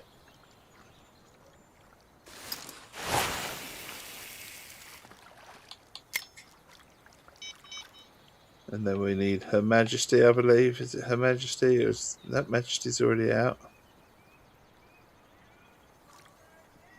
Is it? That was a sinker. I didn't even know we didn't have this one out. I thought we had this one out already.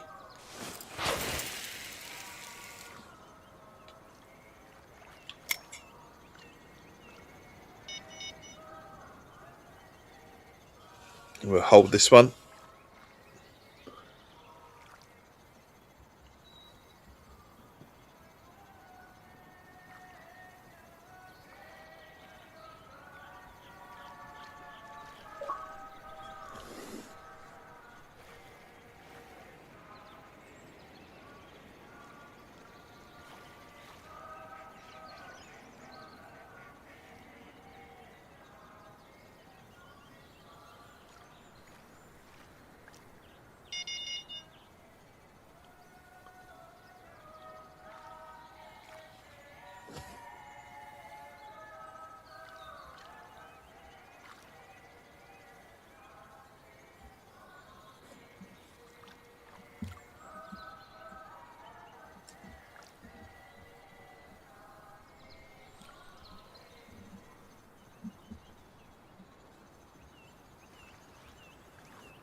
We've got a bite. What bite have we got? On number 3. Number 3 grabs the bite. Here we go.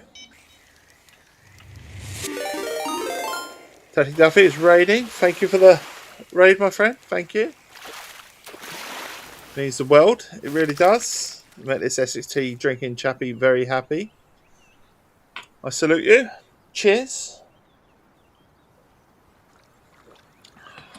Thank you, my friend. Thank you. Hope you're well. How did your stream go? Chuck Bruce out here. Chuck this out here. There we go.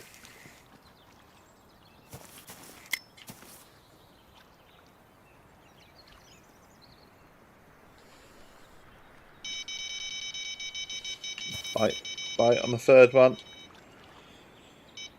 What am I am just fishing in general, rather than working, buddy. Just fishing, enjoying myself. I haven't been to Dinny Pro as much as I should have done, so we're just enjoying a bit of fishing, trying a few spots, got a few markers out, seeing what we can catch. Just generally chilling, buddy. We were chasing dailies for the last few days and stuff like that. Wish we got them. But right now, absolutely nothing other than just enjoying a nice leisurely fish. How about you? What you've been working on? And how you getting on with Fishing Planet? You enjoying it? Rod free again.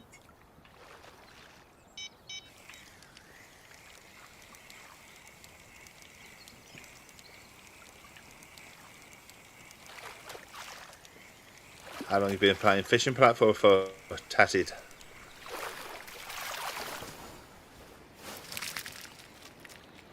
Trophy European chub. See, we're getting a lot of Trophy European chubs. There's a lot of trophy. If anyone ever needed to come for Trophy European chub anywhere, come here. Ain't bloody non-stop catching them.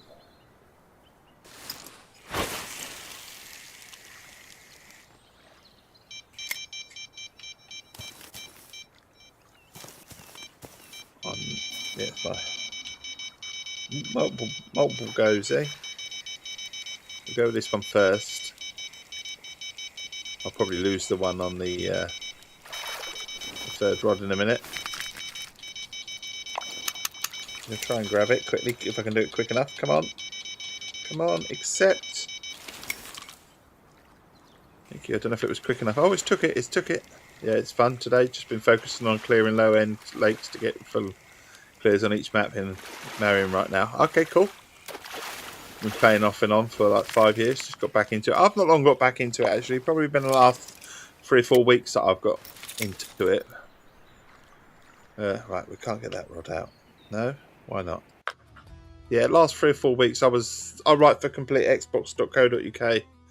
I head the team at Complete Xbox, but I was luckily approached by the developers of the game to write a big article on the game over the next few months, including their anniversary competition, which is coming out next week. And let me see how it got on. So, like, a comprehensive, sort of like about 5,000 words sort of review on everything, including the anniversary event and everything like that. And they gifted me Norway, they gifted me Congo, they gifted me Japan. So we've experienced a bit of that,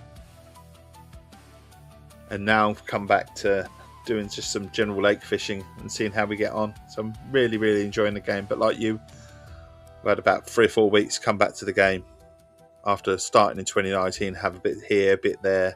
I'm someone that plays a lot of games in general, but at the moment, we've had a nice 3 or 4 weeks solid on Fishing Planet. We stream daily from 6 a.m. to 9 a.m. BST. So we're still enjoying ourselves. Very much fits my morning, if you like, at that sort of time. I can stream with a nice cup of Essex tea, and I get to meet new people because the Fishing Planet community is absolutely wonderful. It really is.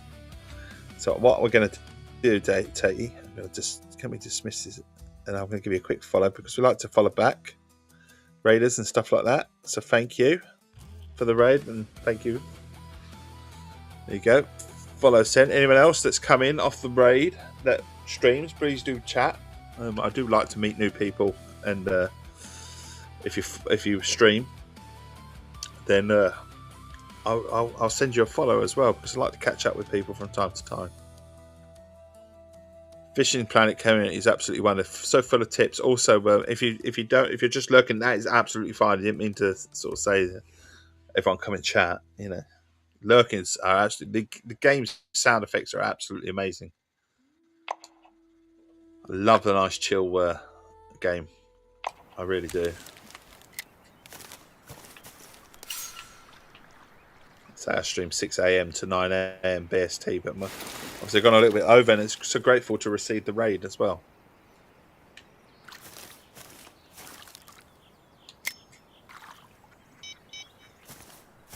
Is that our sinker that's not out? Where's our sinker? It is our heavy chaser. Our heavy chaser is not out. We'll go back there, chuck it down.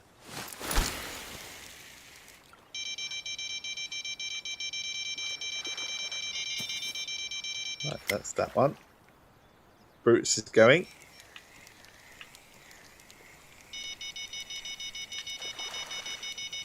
Right, it's our chaser as well. Oh, they're all going. Put this one in quickly. I feel like I've lost that one. No, I haven't. I lost one of them. Not this one. Not this one. Xander fish. Here you go. Look. It's 3 a.m. where you are. Let's burn up. Have a good one. Thank you, Tatty. Thank you. Totally get it. It's actually a good time of streaming at this sort of time, because I catch you lovely Americans. And I am so grateful. I say our stream just provide a friendly face and friendly voice.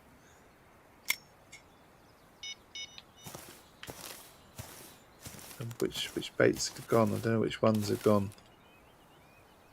We'll pull this one in. We'll chuck this out. Chuck that out there. Chuck it out, baby. And we'll pull.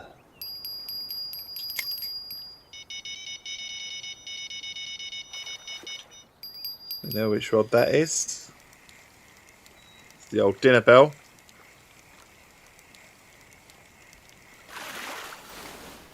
It comes in. Decent wells.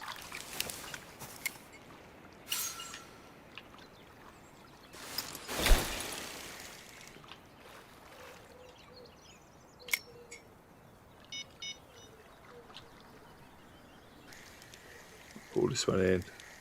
Don't know if there's anything actually on the end of this line, this shiner.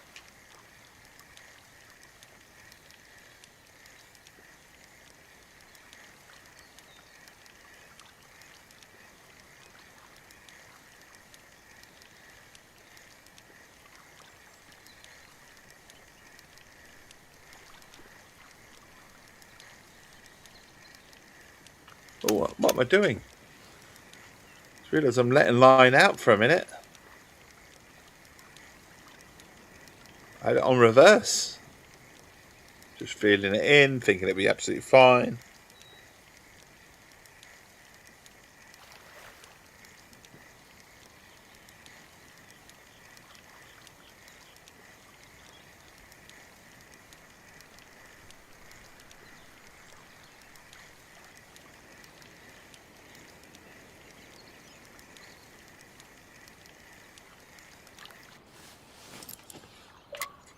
Right then, where are we going?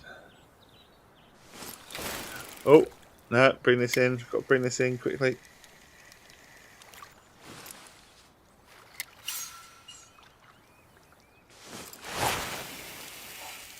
Chucking it out there.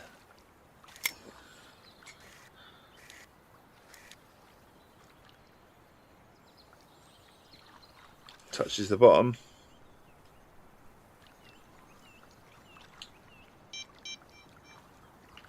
We'll put that out there, and then we've got another rod.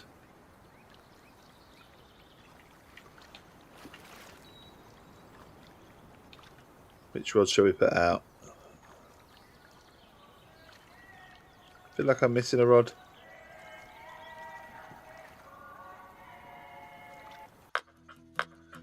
That'll be why I'm missing the rod, because we've run out of bait on it. So we'll shut that out.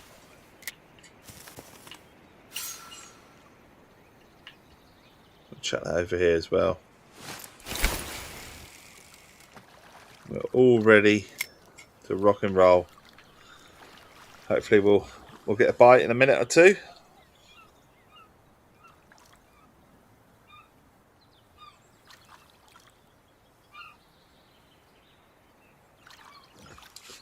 But I'm truly grateful for the viewers on YouTube and the viewers on Twitch. Apologies to the ones on YouTube. You are about 30 seconds behind, if you like. That is because this is predominantly a Twitch stream and it beams from Twitch to YouTube.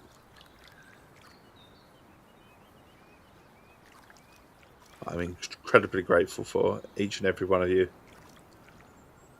Like I say, if I've done, I feel like I've done my job this morning, because we've already had a nice little chit chat with Trend, and I always say the job isn't the numbers, it isn't the the statistics of streams and stuff like that. It's about just playing the game and enjoying the game.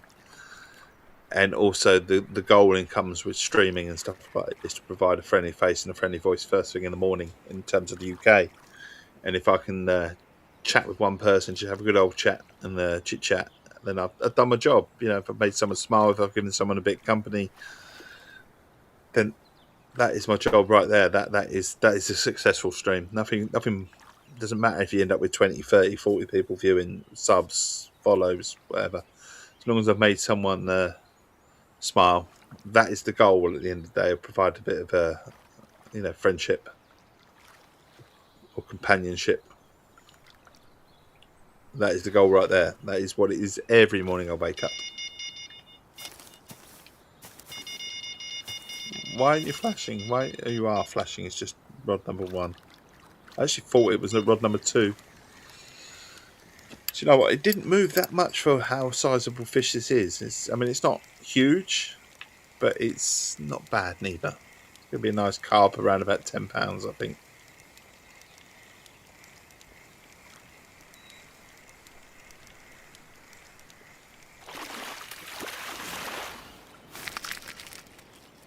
Grass carp at just shy of 8.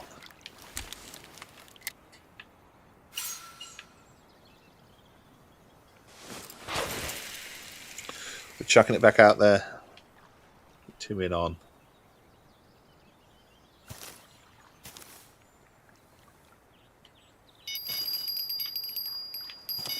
There's the dinner bell. Can't miss the dinner bell. You can't miss the dinner bell.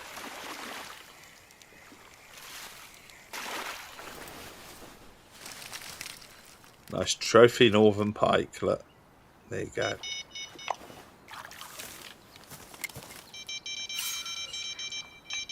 I wonder if we can quickly chuck this out. We'll work out which one's going. There you go. Another decent sized fish hopefully coming here.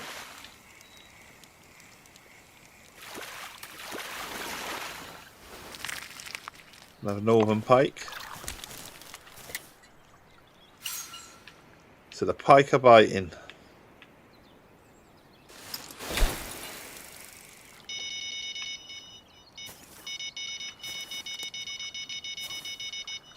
And the carp rod's going as well. So we're in a nice leisurely stream. Enjoying bits and pieces.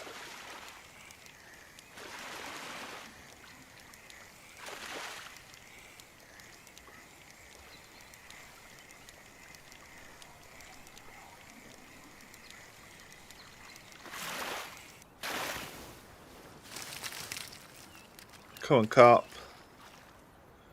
Nice.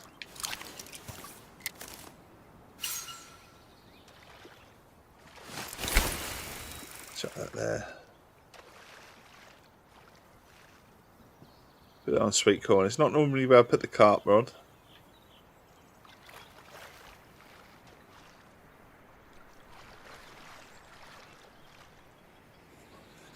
we'll enjoy it.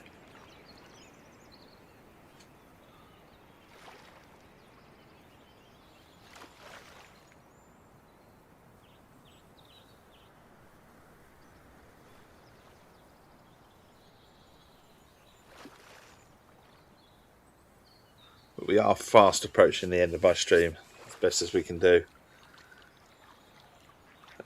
I say we're providing a friendly face, a friendly voice for anyone that wants it first thing in the morning, daily, 6 a.m.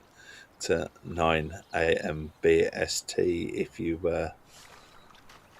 don't already follow, please do consider giving me a follow on Twitch. It'll make this chappy very happy. We're working towards a goal of just trying to provide a friendly face, a friendly voice every morning, and followers and all that sort of stuff, views and all that. They do actually help. They, sometimes someone sees a number of about, they're over about 5 or 6 viewers.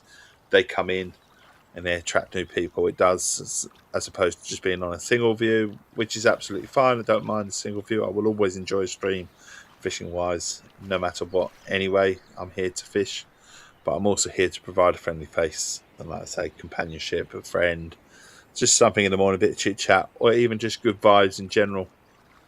That is the goal, as always. But like I say, I am coming towards the end of the stream. I'm going to hand you on to someone else. We're going to raid someone else. I'm very grateful for the raids that have been received this morning, this evening, however you look at the day. Let's find someone to raid.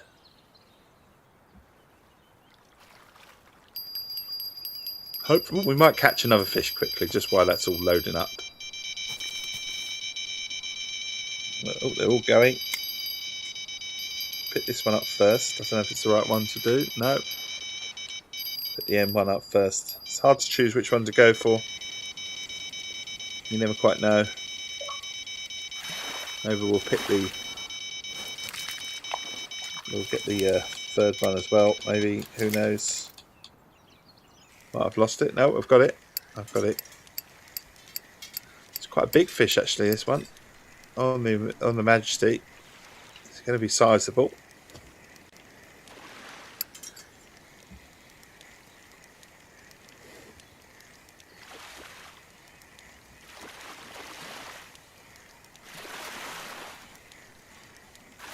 So we're looking for a raid.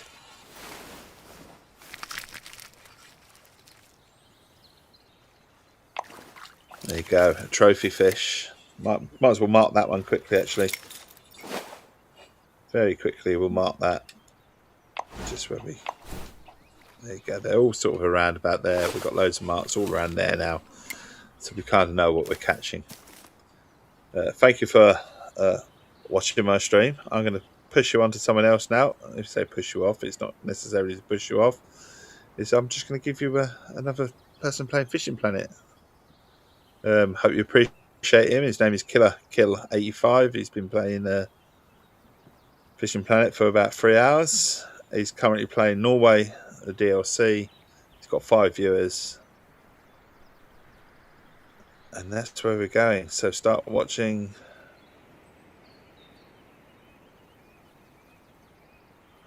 We knock on his door.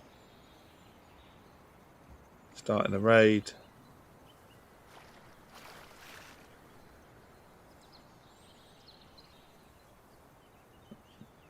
Raid now.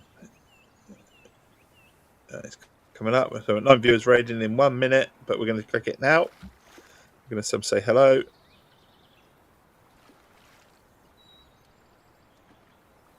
Put him on.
So that's I've just raided on YouTube.